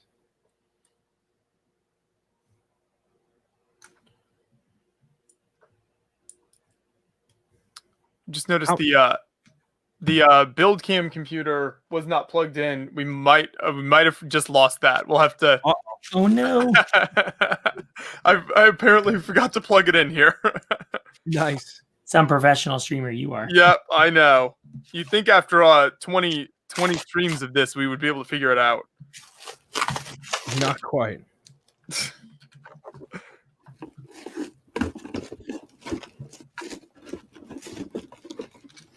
So is Animal Crossing still as big as it was, Brian, or has that craze died down a lot?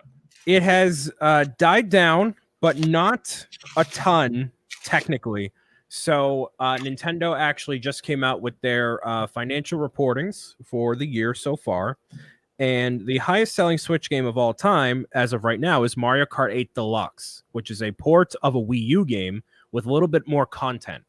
The Wii U did not sell very well. The Nintendo Switch has sold very well. And then at the number 2 spot, in just 4 months, Animal Crossing New Horizons has sold 22 million copies, which is ridiculous. And I think, as far as I've heard from various news outlets, that is one of the best-selling, if not the best-selling, console-exclusive game ever.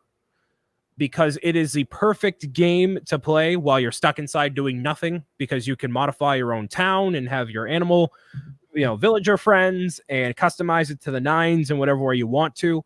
So it has done tremendously well, and they update it relatively constantly.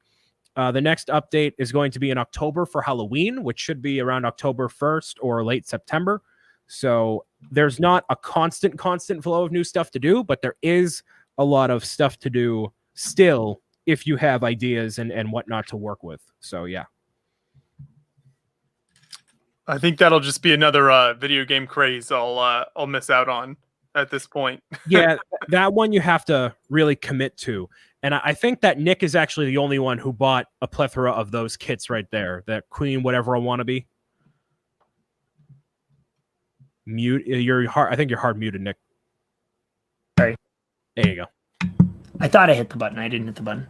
Yeah. This is what your set's coming in. So. Oh, cool. Nice. It's convenient size box.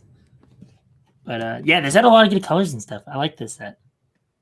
And it's got little crowns, which I realized I need to throw on this guy because I haven't won yet. But if I throw a crown on him, I've technically won, right? There you go. Same difference. All right, Brian, your thing's all packed, so I can get that on its way soon. Awesome. Thank you. Yay. Harry is saying, Josh, could you build the set a bit faster? I'm on the edge of my seat.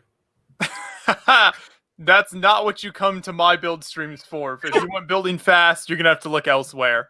I'm a very slow builder. You'll find on my channel, so. Yeah, but this build is great. I'm enjoying this more than the tree build. Sorry about we lost the build cam computer, so I can hold this up though. But yeah, just the design of it and then the colors are so cool. I mean, just like on the actual Lego house, you can see it there. This is a really cool build so far. Looking forward to seeing it all finished.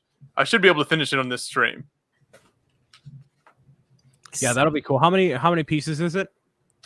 It's like 700 some. I had the brick set article pulled up. That's It a lot of was, pieces. 774. Nice.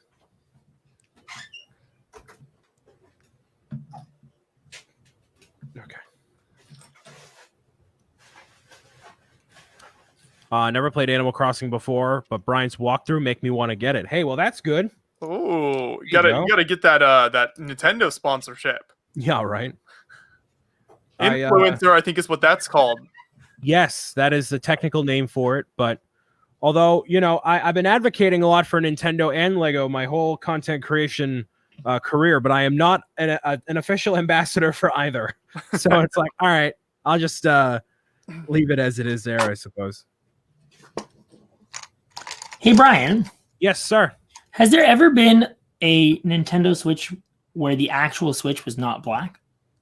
There's been designs on the back of them, but in terms of the console itself, the standard Switch, no. Okay. There's not been. Cool. There's a Switch Lite in light gray for. Well, no, I know the Switch Lite. But yeah, not the Switch itself. All good. You brainstorming something? Maybe. Oh, okay.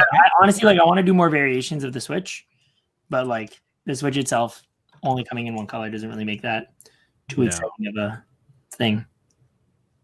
Although I do have the parts here laid out that I want to do another Switch. So totally. What do you think of all the new Lego Art Sith Iron Man Beatles and Marilyn Monroe sets? Joshua, did you end up getting the art stuff? I did, yes. So they sent the Marilyn Monroe ones to review, and so some future live stream will definitely have some content around that. Hopefully, we can get everybody, the designer, on the stream, and then we'll have a good conversation with the Lego designer, and then also do some of the builds as well. So gotta figure all that out. But yeah, in some future streams, we'll have some Lego art content for you for sure. I saw on Twitter, I forget who exactly it was, but I think he's a designer. I'm pretty sure Joey shared it with me, Maniac for Bricks, that they took the design for the Marilyn Monroe and they made Bionicle images out of it. Oh yeah, I saw that. Yes. And I was like, all right, I gotta build Thok.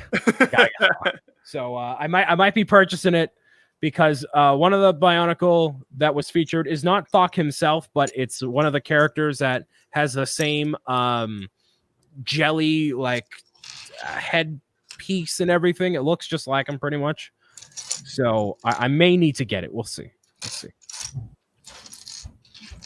That was a funny build. I remember seeing that. I think that was Neek, I think, might be the designer's name. Yep, you're right. I can see his profile picture. It's like purple with a swirl in blue. I just go by that. The Galador guy, right? Yeah. Yes. One of the Galador guys. Yes. Yeah.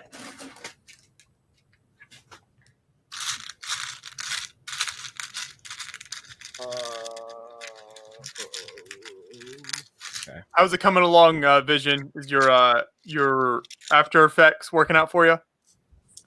It's going all right. Kind of had to restart and backtrack a bit on it, but it's going fine so far. Cool. What is that Bionicle's name? I don't know what the name of it's like a gold Paraka is the thing, but I don't know the name of it. Have you guys gotten demonetized over Thok yet? Absolutely not. Not a chance. No, they actually give us more ad revenue the more Brian says it. They give more ad revenue. Amazing.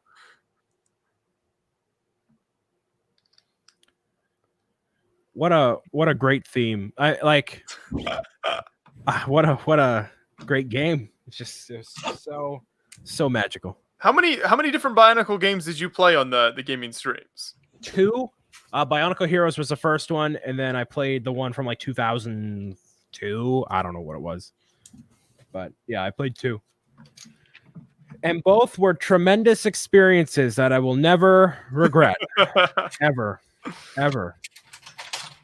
Do you mean hopefully forget as soon as possible? Or I think You're putting words in my mouth, Nicholas. I didn't say that, but maybe.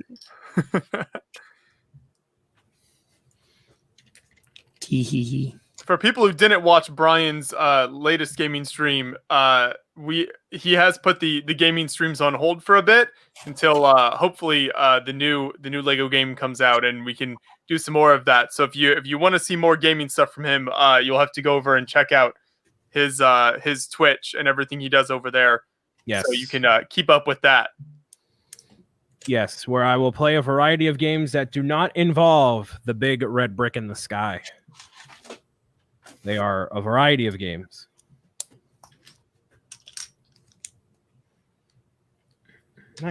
I got one more bag after this. I am very satisfied with my output for this stream. Do you ever stream any you do Fortnite, but besides that, do you ever do any like Call of Duty or those types of games, Brian, or you avoid that? Yeah, I keep it PG in terms of the games, and I stay entirely family friendly through it. Not out of a desire to keep it like I don't know, like I don't need to curse to be funny. It's basically what I've boiled it down to, and people appreciate that, so I just kind of keep rolling with it. And I don't really have a desire to play Call of Duty on stream. Like I play obviously rated M games myself, but it's never like, oh, I feel like so passionately about this that I need to cover it and talk about it, Like I'll talk about me playing them. I'm not like, oh, those games don't exist, but like, yeah, it's just not something I feel like. Yeah. No, that makes sense. Yeah.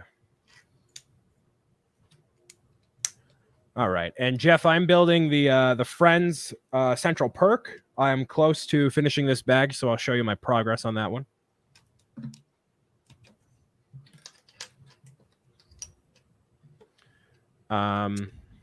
What was your thoughts on Lego Racers? I really want Lego to make, or not Lego, but Traveler's Tales or whoever, to make a game that isn't a traditional open world Lego game. I think that Lego Racers is awesome, and having a kart customization racing game like that would be really fun, especially in, a newer game engine or something like that. So hopefully one day, but I did like it. Difficulty curve, pretty high, but I liked it. Brian, did you ever play Mod Nation Racers? Oh my goodness, I love Mod Nation Racers. I love it. The only things that kept it held back were the incredibly long loading time. It did have crazy loading times. You're right. It took 7,000 years to load that game. You're right, it did. I kind of forgot about how long it took. Yeah, but like the creations were so cool. The card customization was like intense, and you could make your own levels that were like tracks. Yeah, it was so cool. No, there was a lot of good stuff from that one. Yeah, and they had all sorts of sponsored, characters from all the different PlayStation games. It was so cool. And I always thought that was better than Little Big Planet, and it just didn't take off in the same way. And I'm like, man, that's a shame. Like, it was such a good game. Agreed. Like, the tools in that were not too crazy, where it was like, oh, I don't know how to handle what's happening right now. It was just enough that it like kept me incentivized and kept me going, and I thoroughly enjoyed it. Yep. Alyssa wants to see a stud gauntlet for Brian's compression wrap. If I had any amount of creative talent, I might do it, but unfortunately, not at the moment. That might be the carpal tunnel kicking in. I'm not quite sure yet. We'll see. Got to be careful with that. Oh yeah, it's all those video games playing and all that. Jeff, I'm just actually building a secondary Switch. I'm planning on doing more Joy-Cons, but I think it'd be nice to have another Switch around for me to display all the different things in. So literally just duplicating the main Switch console. And then after I've got some parts laid around here, which I'm sending flying in different directions, to build more Joy-Cons with. Jerry in the chat, can we see what you're making? So for me, I'm working on the Lego house set here. Brian has the Friends set. And then you can actually Nick is the one of us who can figure out how to show a build cam and show what he's doing. Yeah, I tried it before and everything crashed. And yes, we do have a top of Brian's head cam. That is correct, Alyssa. Brian, were you trying virtual cam on OBS? I did, and I did it, but then like my end was totally fine. But then on StreamYard, it was like it just could not. Weird. I don't know why. But Weird. my internet can go poo-poo occasionally as well, so it's probably my fault. But there's what I got so far. Central Park looking real nice right there. It's a 1,000-piece set. It's pretty intense overall. I had a decent build cam set up until I forgot that you have to plug computers in. Yeah, that helps occasionally. Final bag. Brian, can you show us a little monster behind you? Which little monster? There's like 7,000 monsters here, technically. That's how I refer to all of that. I have no idea what any of that stuff is, except for the Lego builds. So it's just all a bunch of little monsters. Well, you are uncultured. It's fine. I know. Let's see. Was there a question? I think Alyssa asked, how does this set compare to the other Lego house builds? So I haven't done the dinosaurs yet. Let's see. I did the duck and I did the tree. This is definitely better than the tree. I mean, the tree looks cool, but I would say as a build experience, I prefer this set. The duck was really cool as well. The duck's such a unique model because you can actually like pull it around. So that was really cool. So I would say I'll see what I think of this when it's finished, but the duck might be my favorite so far. But I haven't done the dinosaurs yet. Brian, do you have any of the sets besides the dinosaurs? I know you got that one.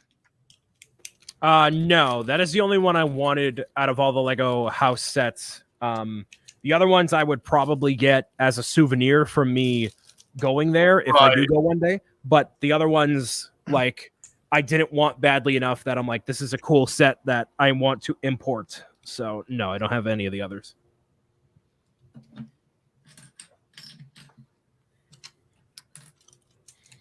Yeah, I just like to whenever we're over there, it's fun to pick up whatever the latest one is, just to have in the collection. Yeah, of course. Is the Lego house a retired set? No. So this set should still be available if you go to Billund and visit the Lego house. I believe all of them are still available, though I think it was the tree, right, that was going to be discontinued soon. Yeah. I'm not sure when that happens, but I think at the moment they're all still available. Kevin's comparing me to his father, who used to call everything little hobgoblins, cartoons, toys, video games. That's great. Yep. They're all little hobgoblins. Joseph said, I'd love the chance to go to the Lego house or display there. Such a cool opportunity. Nick, didn't you do a thing involving that? Or am I hallucinating? The Lego movie logo, which is there behind me, that was on display at the Lego house for a year. Ooh. I did not get to go there. Oh. I just shipped it to them. Well, that's cool. At least you got a build there. That's still neat. Yeah. No, super awesome. Some friends who I know who live in Denmark sent me pictures, which was awesome. Like, it was definitely cool to see it in there. But definitely goals to get to go there and display there. I was thinking about, like, I'll go on my nostalgia trip, I guess, of like cons that have happened in the past, and I'm like, man, I've met so many more people through like the Lego realm that like when everybody is able to get together again, it's going to be like a week-long party. Even if it's just me and Vision hanging out, it's just going to be like a massive party for like, you know, like a week. Be amazing. Yeah, I can't wait for conventions to get back. Yeah.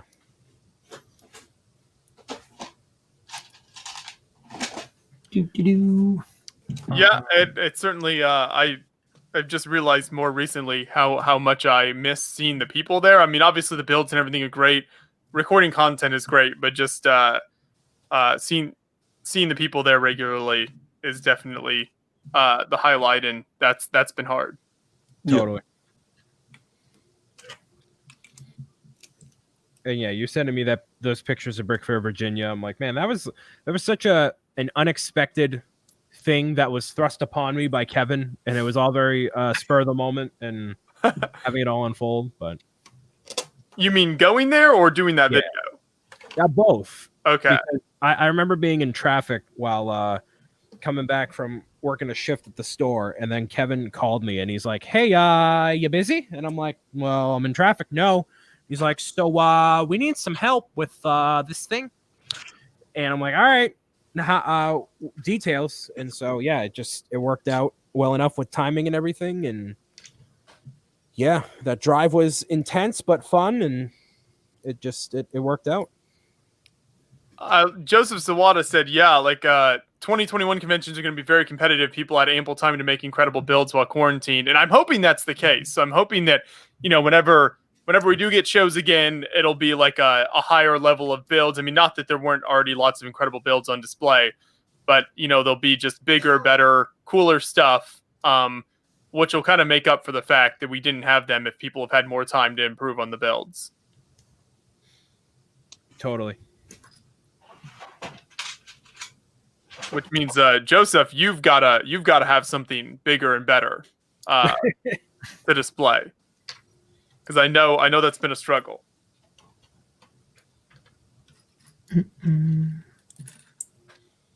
Yeah, the creations are going to be off the chain. Nick, what experiences have you had with shows? I know you've been to Brickworld Chicago. Me? Yeah. Yeah, Brickworld Chicago is the only in-person convention I've actually been to. Mm-hmm. Oh, other than Toronto ones. Hello, sorry. Right, I was just gonna say Bricks in the Six, right? Yeah, Bricks in the Six, and then there used to be a convention in Toronto as well called Brick Fet that we used to do too. So yeah, those ones as well. Sorry, bad memory. Yeah, it's too bad Bricks in the Six, because it was just getting off the ground. They had their first year last year. Yeah, they're all primed and ready to keep things going, right? Yep. Very unfortunate timing, but hopefully we can still keep it alive for next year. Is there a new date scheduled for that yet? I don't believe there are dates for next year's yet. No. Okay. That I recall. Oh, that's why I didn't do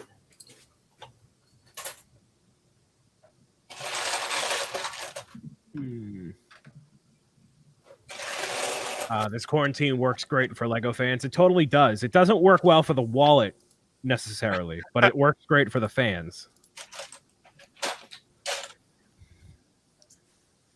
And it, like all that energy is also like stored up as well. So like instead of having to go to like Brick Fair, Virginia for every year, like you're gonna have an even better time probably, Brick Fair, Virginia 2021 or whatever show 2021 or whatever. That's a fair point.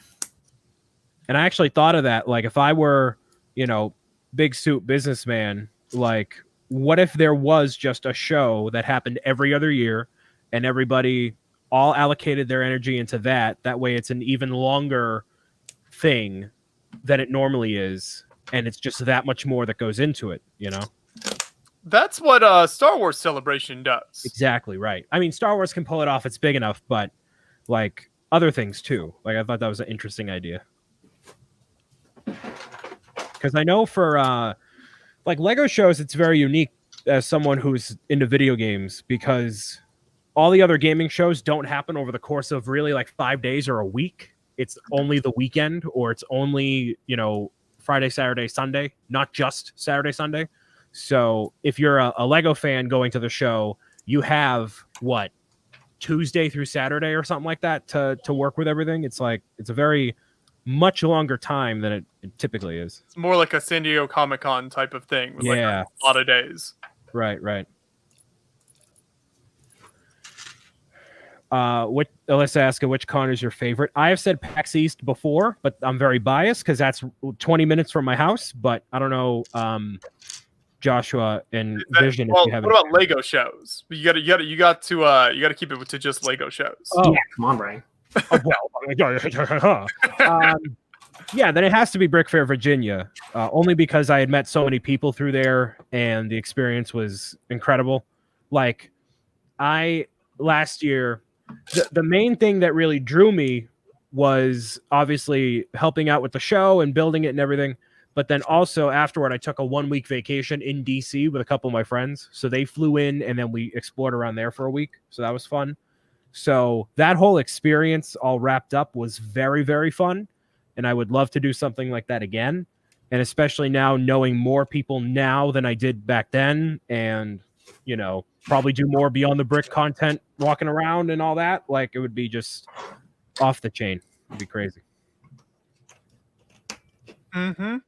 What is this comment from Kevin? They did. It used to be the original Brickfest where you only had one place to gather each year for a few years, and then BrickCon popped up, and here we are today. Oh, so is that back referencing what you were saying, Brian, about like not happening as often?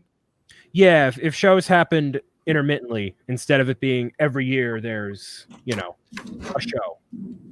But yeah, that makes sense. If somebody wants to take over and, you know, have a more competitive space, I get that too, I guess. I usually say that my favorite show is Brickworld Chicago. Just 'cause it's the closest. It's the first show we went to. A lot of great builders. There's a lot of really positive things about it. So if I had to choose, that's it. But there's a lot of amazing shows. So it's always hard. What about you, Vision? For me, it's probably going to be Brick Fair, Virginia as well. I don't know. I think I enjoyed it. I guess it probably was because getting a different experience other than Philly Brickfest, but between those two conventions, I enjoyed Virginia more. So what did you... Oh, sorry. Go ahead, Nick. I was going to say, I think I need to see more shows before I'm ready to pick a favorite, because I just feel like I haven't done a diverse enough group of conventions. So hopefully more in the future. Brick Fair, Virginia would be a good one for you to go to. I think you would appreciate being there. It was always like too close to Brickworld, but now I could probably make it work a little bit better. Yeah, and especially, have you ever been to Washington, D.C.? Nope.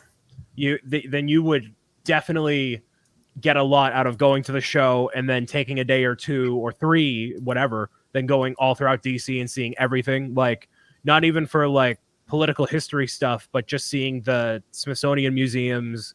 Like, they're some of the most expansive and comprehensive museums I've ever seen, and I'm sure the Hamilton agree. Would be super duper awesome to do. Yeah.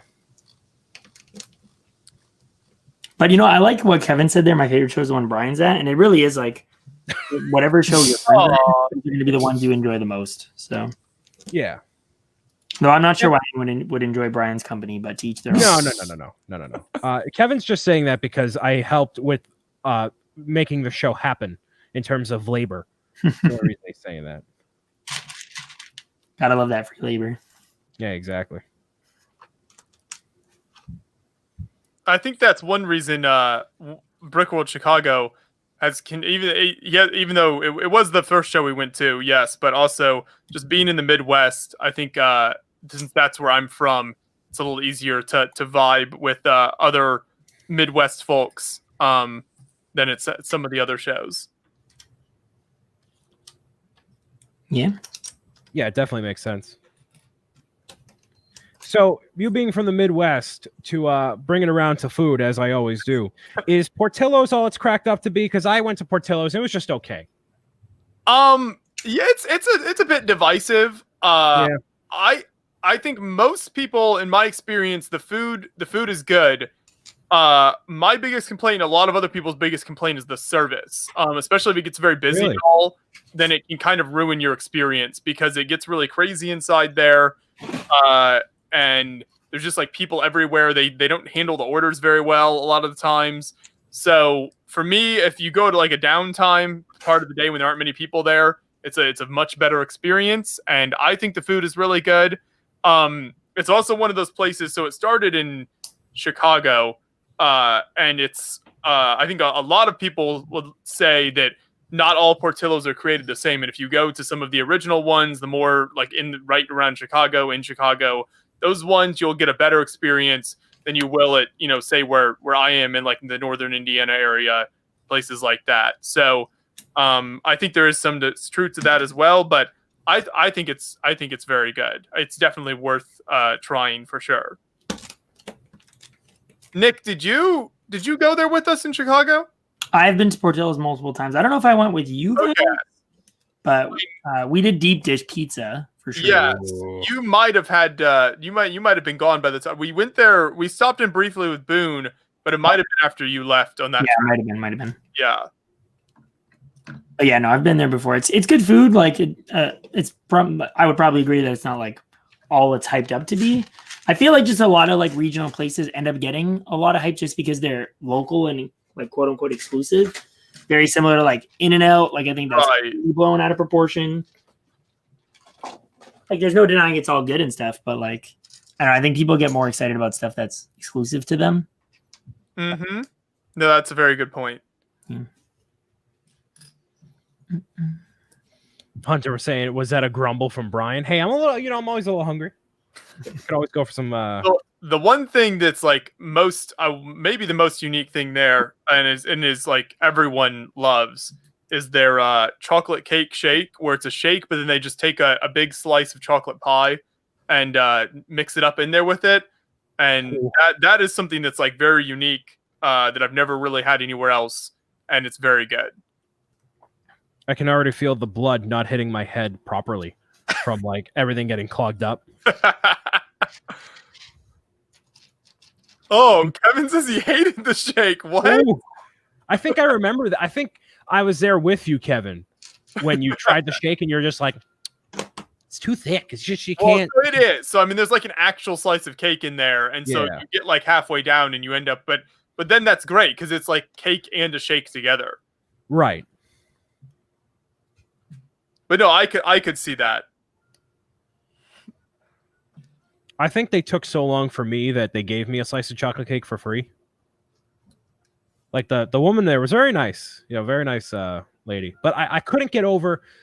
You know what happens with all these regional chains too? People are like, bro, you got to try this. And then somebody else is like, dude, bro, you got to try this, bro. And then like, no, if you go there, everyone says something different. And then you feel obligated to have so many more things when you go there. And then, oh, but you didn't get this thing when you went? Don't even bother with you got to get there next time. I tried the Portillo's hot dog, and it was just like, why is there a giant pickle in the same girth and the same length as the hot dog? This is gross. I don't want a hot dog in here. I don't like Chicago style hot dogs either. Yeah, there's way too much stuff in there with the hot dog. It's too much. And like, yeah, I'm that guy that's like ketchup, mustard. I don't care. Sue me. Whatever. I'm that guy. I always recommend either the Italian beef, which is like their beef sandwich, or the Italian Italian beef. Like Italian. Their sausage, which is like a brat sort of thing. Like both of those I think are very good, and that's what I always recommend people to get there. The hot dog is Chicago hot dogs are kind of well known and famous, but it's at the end of the day, it's still a hot dog. I don't think it's that unique. Iceberg said Brick and Nick's switch build is a must-have. There you go. To bring it back around to some actual Lego building. What's that? Bring the conversation back to some actual Lego building now. Sometimes a useful thing. I think I probably do spend more time talking about food than Lego on my stream. Like, yeah, there's always like, I mean, you could talk about Lego all the live long day, but everybody can relate to food, Right. I haven't met many people who are like, I actually hate eating. I'd rather just have like a ground up thing of grains in water and call it a day, Vision's like, don't call me out like that. I have my protein shakes and I like it. Hey, I have a protein shake for breakfast every day, so. We get it, Nick. You're perfect. All right. I understand.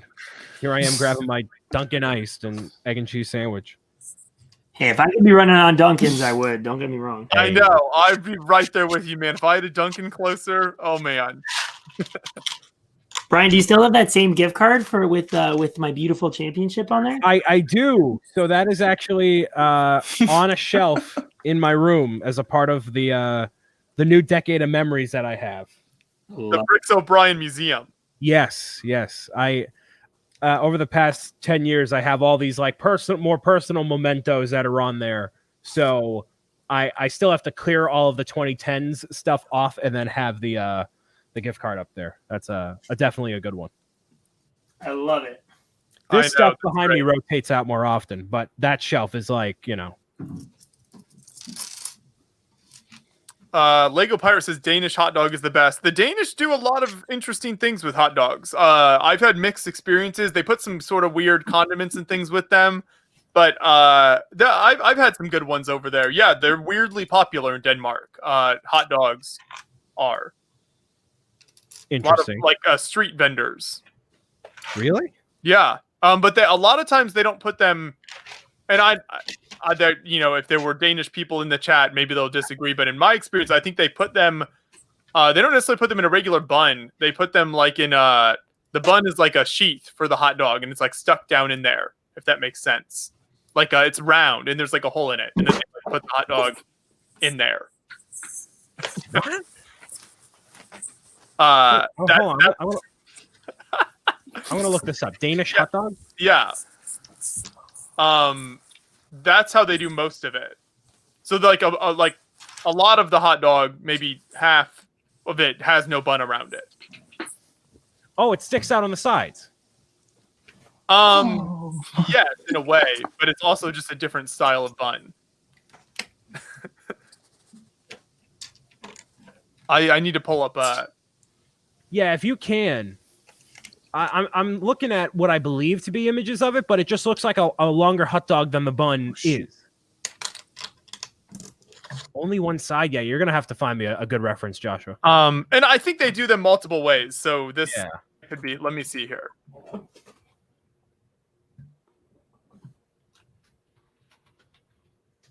Yeah, Kevin is a big advocate for Denmark food being just like the most oddball. Like, why are you making this sort of pizza sort of thing? Yes.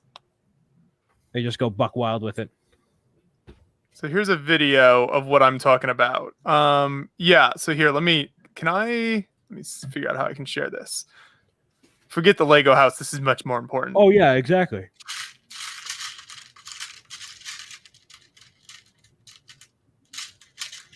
All right, Wolf DK is from Denmark. You got to comment on this Denmark food, man. So here's the type I'm thinking of. Can you guys see this video? What on earth is it's a shish kebab? Well, no. Okay, this is like okay, right here. This is what I'm talking. See how that's like rolled, and then they put the condiments in. It's like it's closed on one end, and then it's open on one end. Can I there?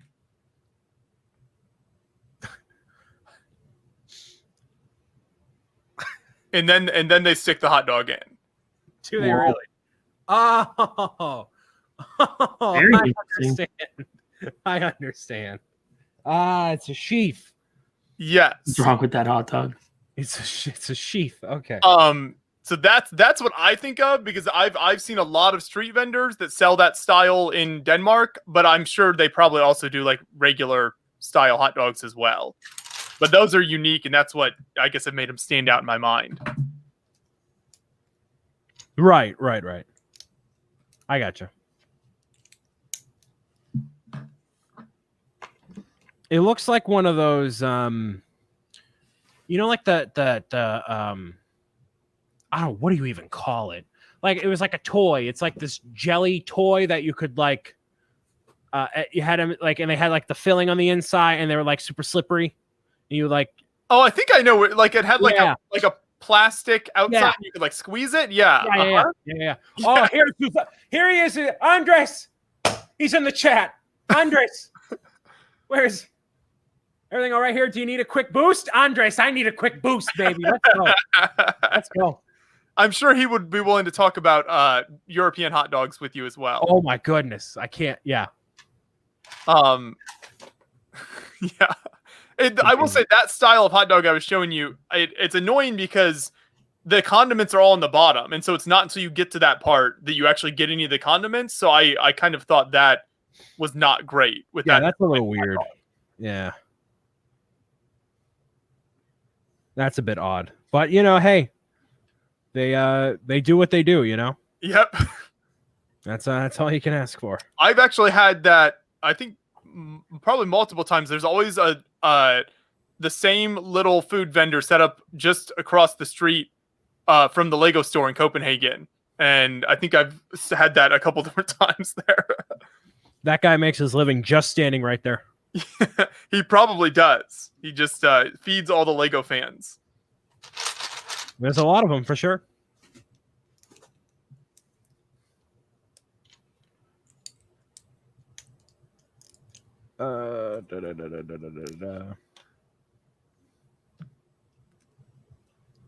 This table build is very interesting.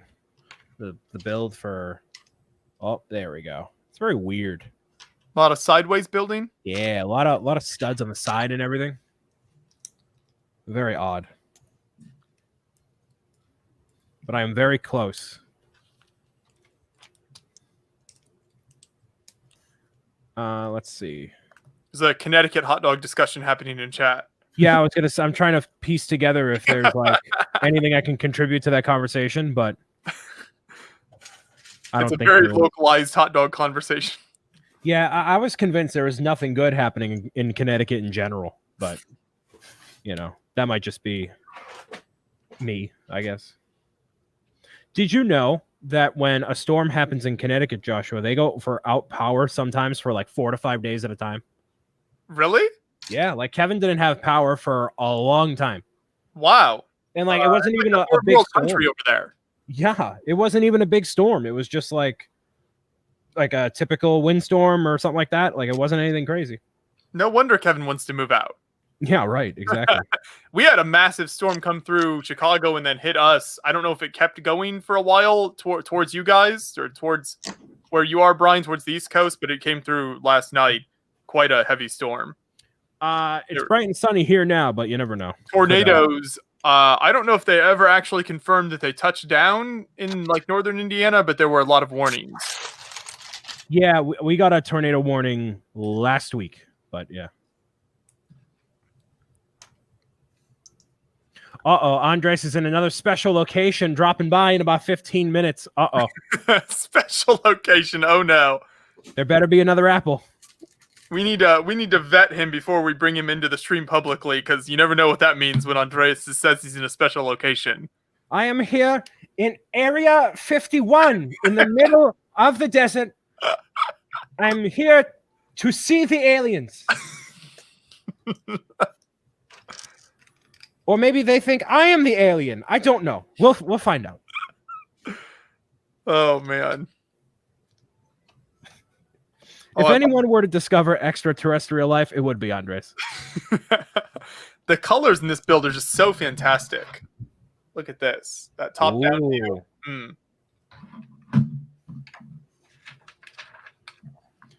Yeah, then Andres like, hey, don't tell anyone. But I'm in Area 51.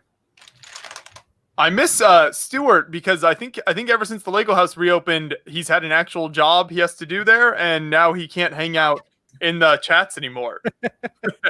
He has an actual job. That's amazing.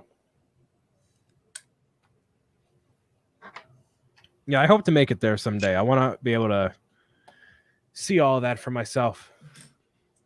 Just don't make the mistake we did of doing a review of how to order your food at the Lego house that is watched by millions of people, but don't show the actual food, and then every comment is about that.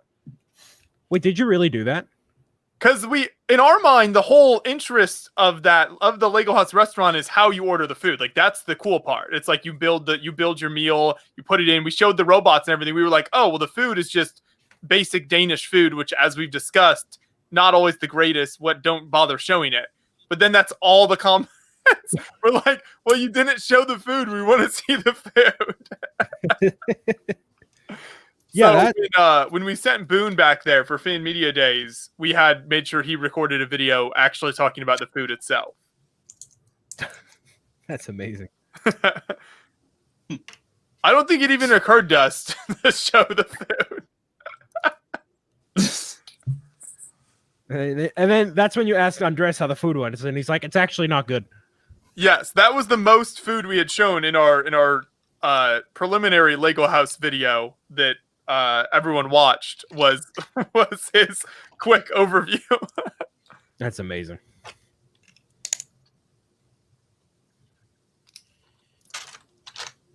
Food review with no food, exactly. But it wasn't even titled a food review. It was how to build your meal. And so like the whole focus of it, we didn't try to act like it was a food review. Right. That's what everyone wanted.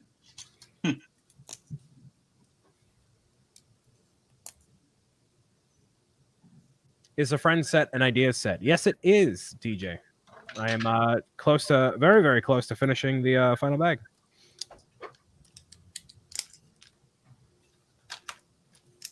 Just got to place everything down on the carpet, and that's it.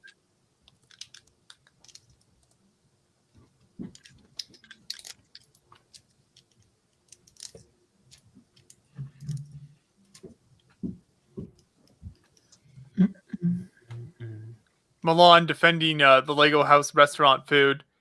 It's not a 5-star restaurant. No, I agree. Yeah, you kind of know what you're getting yourself into there. But It is only the best definitely- when it comes to Lego Yeah, right. as a company. Only the best is good enough. the unfortunate part is it's incredibly expensive. That's the I was problem. gonna say. So it's like $6 for like a Coke. Really? Yes. Oh my goodness. Jeez. So it's like those types, like just insane expensive prices, and so you want the food to hopefully reflect that. You would certainly hope so. Jeez. And I've had mixed experiences. Sometimes it depends on what you order. I've had food that I actually thought was pretty good there, and then other times it was not very enjoyable at all. Gotcha.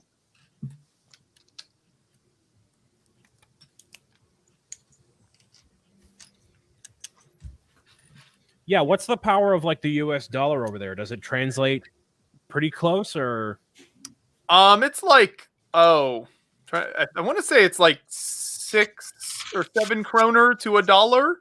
I'm pretty sure. Last time I was there, which so I guess just about almost a year ago now. I'd have to look up exactly what it is now, but I think that's what it was. yeah.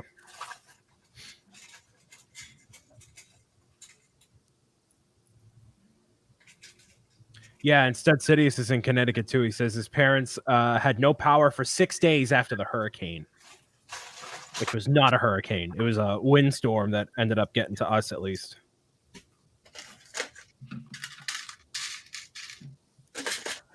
You can see that on the new VIP points. They are based on the Danish krone. Are they really? Like the conversion kind of? That's interesting. Oh, yeah, 6.5, like the VIP program. So instead of it being based on dollars in that sense, it's like, yeah, okay, that makes sense. I thought it was right in that range. Yeah, that sounds right. Yeah.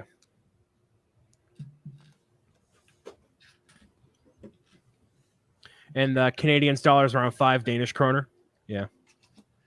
I actually had a thing happen. I don't know if I told you guys this story. I might not have. But so I went to Toronto to do the that thing for Gameloft and that whole experience, right? And so I was on my flight back, and they said, "Hey, we have real quick. T3 says, I love you guys with a $2 Canadian super chat. Thank you very much. Yeah, you're checking in. Thank you. Appreciate it.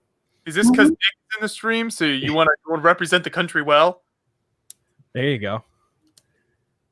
But I was on my way back, and they said on the intercom, like, "Hey, we have a little bit of a overbooking situation on our flight, and it turns out we're going to need some people to stay behind to catch the next flight. If anybody wants to volunteer, please approach the stand now." And so, funnily enough, on Reddit, a couple of days or a couple weeks earlier, I had read a thing that said, "Hey, if you are ever in a situation where your flight is being canceled or they're asking you to postpone it or whatever, never accept it on the first offer, because they're going to try to get somebody to go on there and they really, really, really, really need to make sure people get on there. So eventually they'll incentivize you with money. So I'm like, okay. First thing happens, no one moves.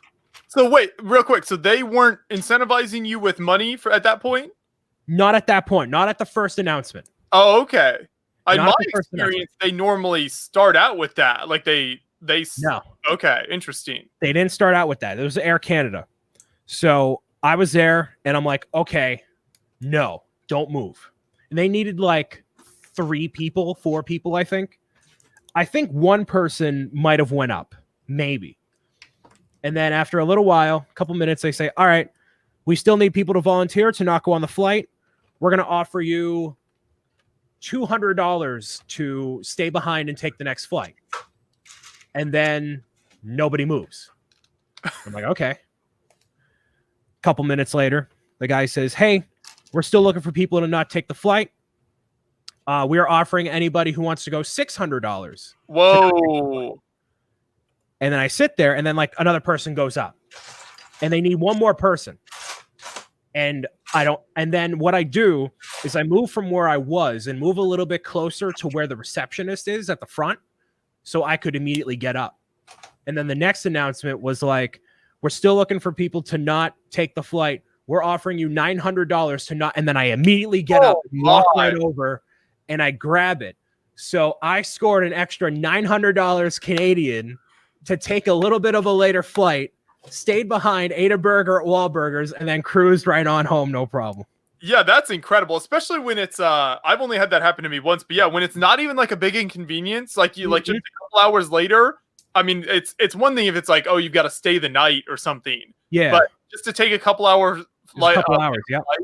That's amazing. Yeah, I had that happen with I got like a $500 Amazon gift card is what I ended up with, and it was just to like sit there for like another 2 hours. Yeah, that was perfect. And I'm like, well, because this is a thing through Gameloft, I hope they don't my information it's sent properly and whatnot. And they didn't end up sending the check initially. And I was like, hey, I called them like a couple weeks later, and I was like, hey, where's this thing?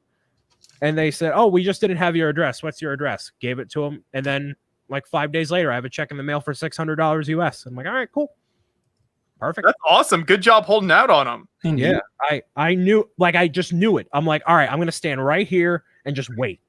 See, because the concern is, yeah, that other people are going to go there before you, and you're like, well, I want to get something, but at what point does somebody beat me to it? Yeah, it was good because it was one person they needed, and I saw a couple that wanted to go, and like when I got up, I saw other people, like they were laughing because I like, as soon as he said $900, I jotted right up and walked right over because I knew, and everyone knew, like, but I was the first one there, and I was an individual, you know, so that's what played into my favor as well. So that's a life pro tip for anybody out there. If you're ever traveling, never, ever, ever accept on the first offer or even the second offer if you can get away with it, you know? I'm surprised they started out offering nothing because, yeah, it's like, who's gonna do that? Well, some people, I'm pretty sure one person went up because they were just nice enough. They're like, hey, it's not a big deal, whatever. Oh, yeah. But then that person also didn't get $900 Canadian out of it. So, you know, congrats in there. Yeah. So, whatever. Well, I'm glad that trip worked out even better for you then. Yeah, and then afterward, I immediately went to an anime convention that was just kind of whatever. So that was good. 900. Did you go to? A what? What anime convention did you go to? No, it's a local anime show here. Oh, okay. Yeah, nothing crazy. All my friends were going, and I was like, oh, I just want to say hi to you guys. So, yeah. Yep.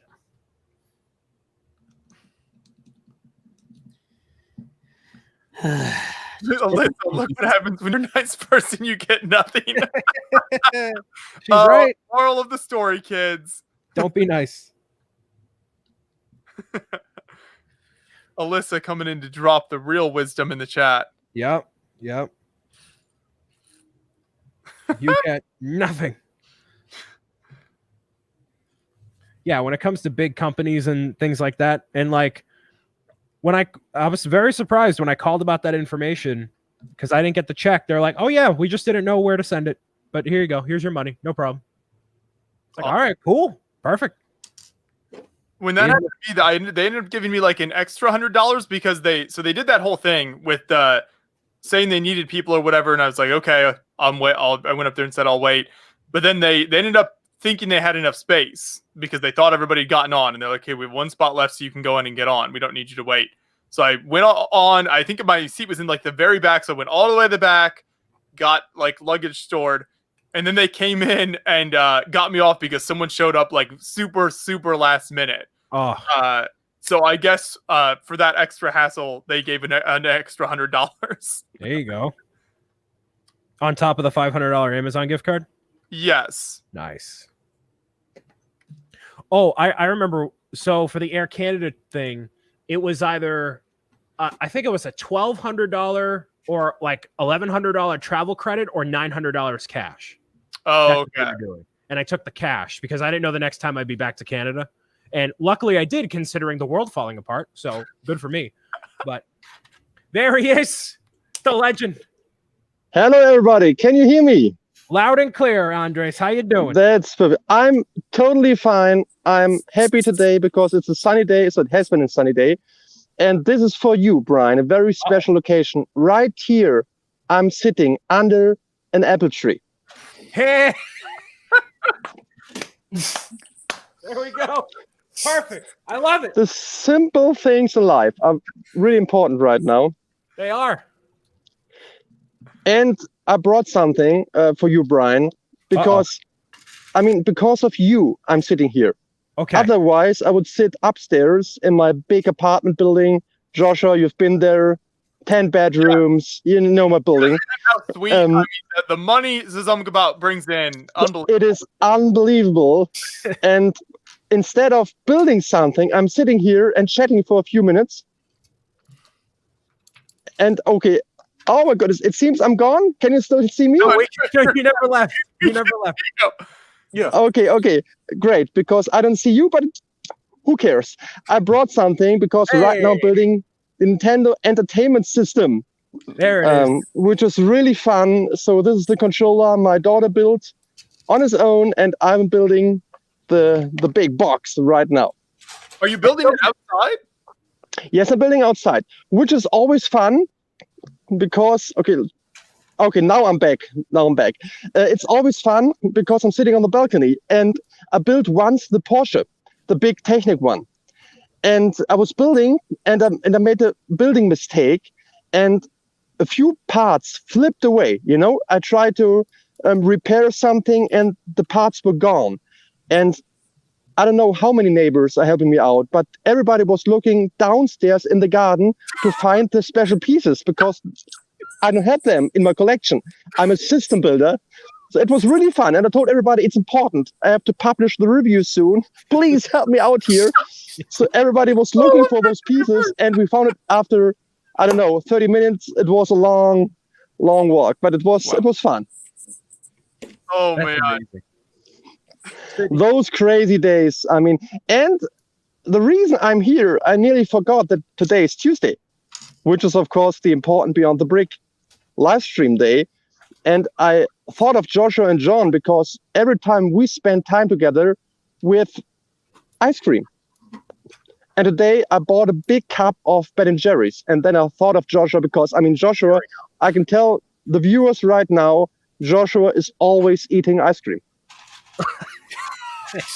Yeah, not at all inspired by you constantly want to buy it when we're together, Andreas. Yes, of course. But it's always fun. And so, yeah, this is what we're doing right now because it's really hot in Germany. Since 1 week, we have summer. And it's really hot days. I'm sweaty right now, but it's good to see you. And how's the weather in the United States of America right now? It's hot pretty much everywhere. Yeah. At least where I am, it's very hot. Pretty much. Yeah. So great to hear. I don't know what it's like in Toronto. You're all sitting. It's warm, but it's a little cloudy out right now. So.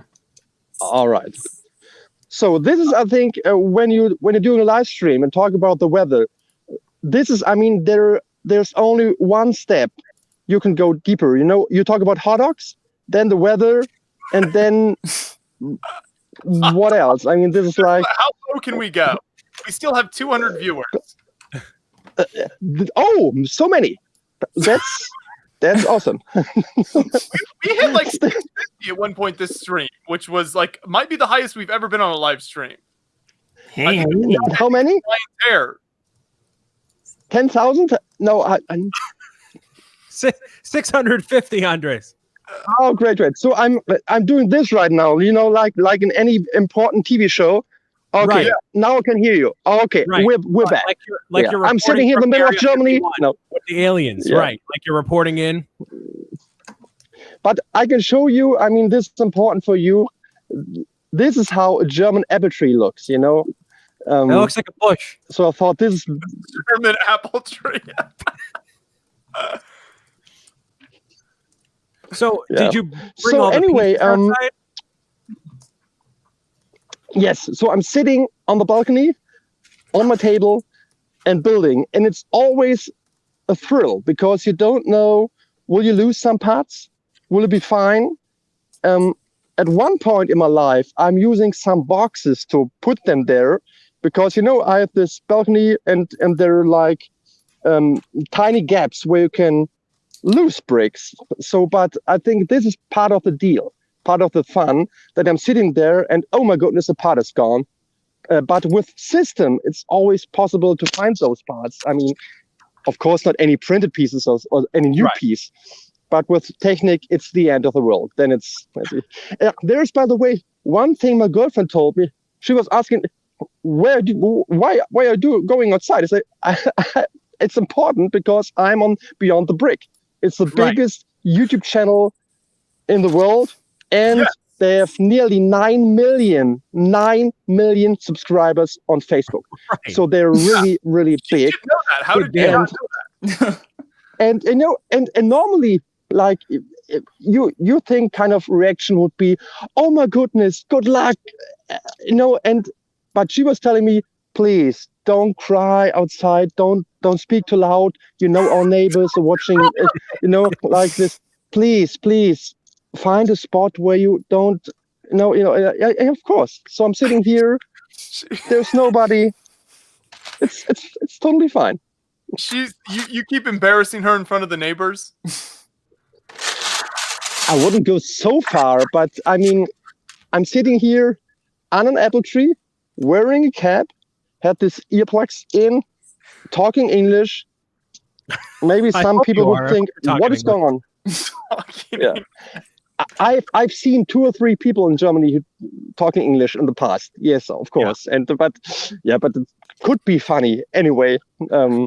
So, important Yeah. question for you in regard to the ice cream. What flavor Yes. ice cream? The ladies and gentlemen need to know. Oh, okay. This was really a big deal today because I bought 2 different cups. But the one I had was very special because it was chocolate, vanilla, cookies, half baked. It was good. Yes, it was half-baked, the kind of legendary. stuff. Yes, it was the kind of stuff Joshua would say, "Hey, let's go there." It's Yeah. really, but there's one important question, Brian, and we'll see right now if you're really into the sugar bris. Like Joshua and John and I, we are really into this sugar business. You know, we Right, know right. everything. You know Häagen-Dazs. Haagen-Dazs, yes. What is it? How do you Yes, pronounce okay. In Germany, there are different ways, like Häagen-Dazs or Häagen-Dazs, whatever. Do you know where the company is based? I would say in the Das region of Europe somewhere. Yes. You would think of maybe Denmark or Swedish, you know, like Right. this Häagen-Dazs thing. Joshua, please give our good buddy Brian the right answer. It's all a lie. It's all Really? a lie. It's an American company, and they made up what they thought sounded like Danish words so that Americans would think it was a fancy ice cream brand. That's amazing. I know, it's great. Yeah. But it's, I hope. I mean, I know. based in. Do you remember the exact city it's based in, Andreas? I don't remember. Yes, it's based in New York City, Brooklyn. Oh, is it in? Okay, so it is New York City. Gotcha. It is in Brooklyn. I'm really sorry. I know that John is a high professional, a guy in the background there. I have to. I have some problems here with freezing all the time, so I don't see anything. So this is why I changed my smartphone from time to time. I hope it's fine for you because this is We a can high see you professional live stream. Crystal clear, Andres. Crystal clear. Yes, this is perfect. If you see me all the time, it's good. If I won't see you, it's fine, you know, because I look I mean, Brian, your hair is still gone, I see right now. It's coming back. But everything else, it's it's coming. So, but to end the story, John, I think we've been on our last time New York City in February. We've been to Hagen Days in the mall. Yes. And then John Googled it, and hey, this is actually a company based in Brooklyn, which is fun because you really think this is based in Denmark or somewhere else. It is not. So apparently there was a Seinfeld episode about it, Brian. That's what El Bricko says in the chat. I had no idea. This is, by the way, the sad story how you can spend €50 because I bought nearly all seasons of Seinfeld like 1 year ago on DVD. And 2 days later, I found out that all episodes are now streamed on Amazon or something like, or Netflix. So because I didn't think of, I'm new in the streaming biz, and I thought, okay, I mean, that's a good price. I can buy all episodes. But yeah, then I saw it. You can watch the episodes online because I love the show. It's really good stuff. When you buy something like that, is it dubbed in German or are there do they make German versions of it? Yes, there. I would say every important show, every movie, you have German versions of it, but I love to watch them in English. So this is where all my English came from. This is why we can talk at least on some level, because I'm watching television in English and movies. This is always fun to me. By the way, again, another professional aspect here. It's dark very soon, so just want to let you know. So this is real beyond the brick content. How does it look when the sun goes down in Germany? You have the feeling right now, because I always love to give you exclusive content. And there is one more, a little teaser. Normally I'm just here as Andres. And yes, who is this guy? I run a little blog. Nobody. It doesn't. We want to talk about something about. But there is one really exciting content very soon on our website, which is important for the whole world. Okay, what is it? What is it? This is the nature of a teaser, to give away a little tiny bit of it.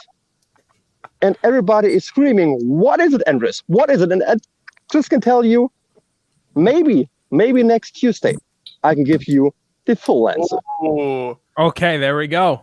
Some exclusive information. Very exclusive. And hopefully the guy who is involved in this whole thing is watching right now, because I told him that I'm on very soon. And best wishes to a good buddy of mine. And there again, just a teaser, but there's really something.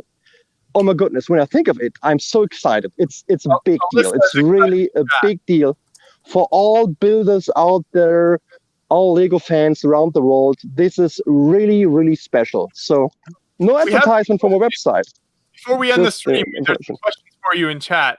So the first question from Melissa is, what is a German ice cream flavor we should try? Are there any ice cream flavors unique to Germany? I would say there is no special one. There's actually one, because I was born in Lübeck, which is a town in the north of Germany, which is well known. So if you travel around Germany and you, this is a really nice looking town, which wasn't. There was only one bombing, in the Second World War, so it isn't destroyed.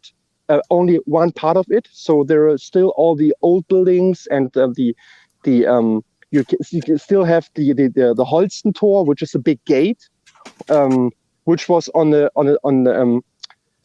what's the name on the billet on the not billet when you pay. What's the name of the like dollar? It's Deutsche Mark in the past before the euro came. So again, long story short, it's a lovely town, and in this town where I was born also, and you have this Holstentor, there is a big company, and they're producing something, and right here I'm running out of words because I don't know how to call it. It's marzipan in Germany. Oh yeah. Which is very you know what it is? Yes. Oh, it's called how's it called in Like your beloved country? Oh, it's like similar.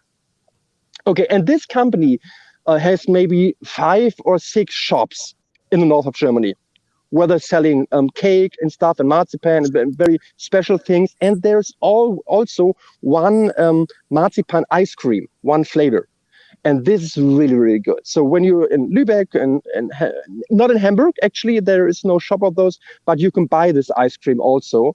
And this is really good. So if you're in Germany, look for Niederecker marzipan ice cream. Sounds good. Yes. Pro tip there.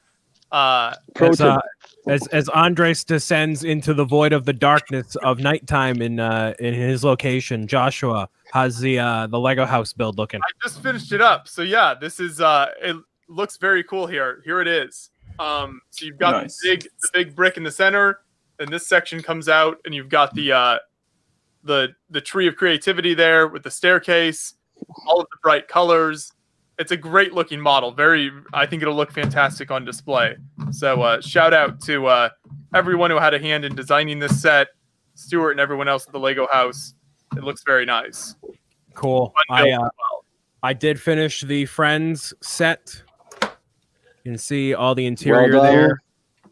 Very cool set. Could definitely work this into a modular if you wanted to. I believe my friend Joe, producer Joe, did as well. So very cool. Put Fraser's apartment up top if you wanted to, or so whatever houses. Put Seinfeld probably right on top of here. Boom, there you go.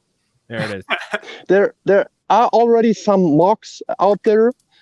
I've seen one which looks really good, because the good thing of the Central Perk set is actually that one side looks very good from the side. When you can show it once again, Brian, it really looks good from the angle when you look outside, like the window.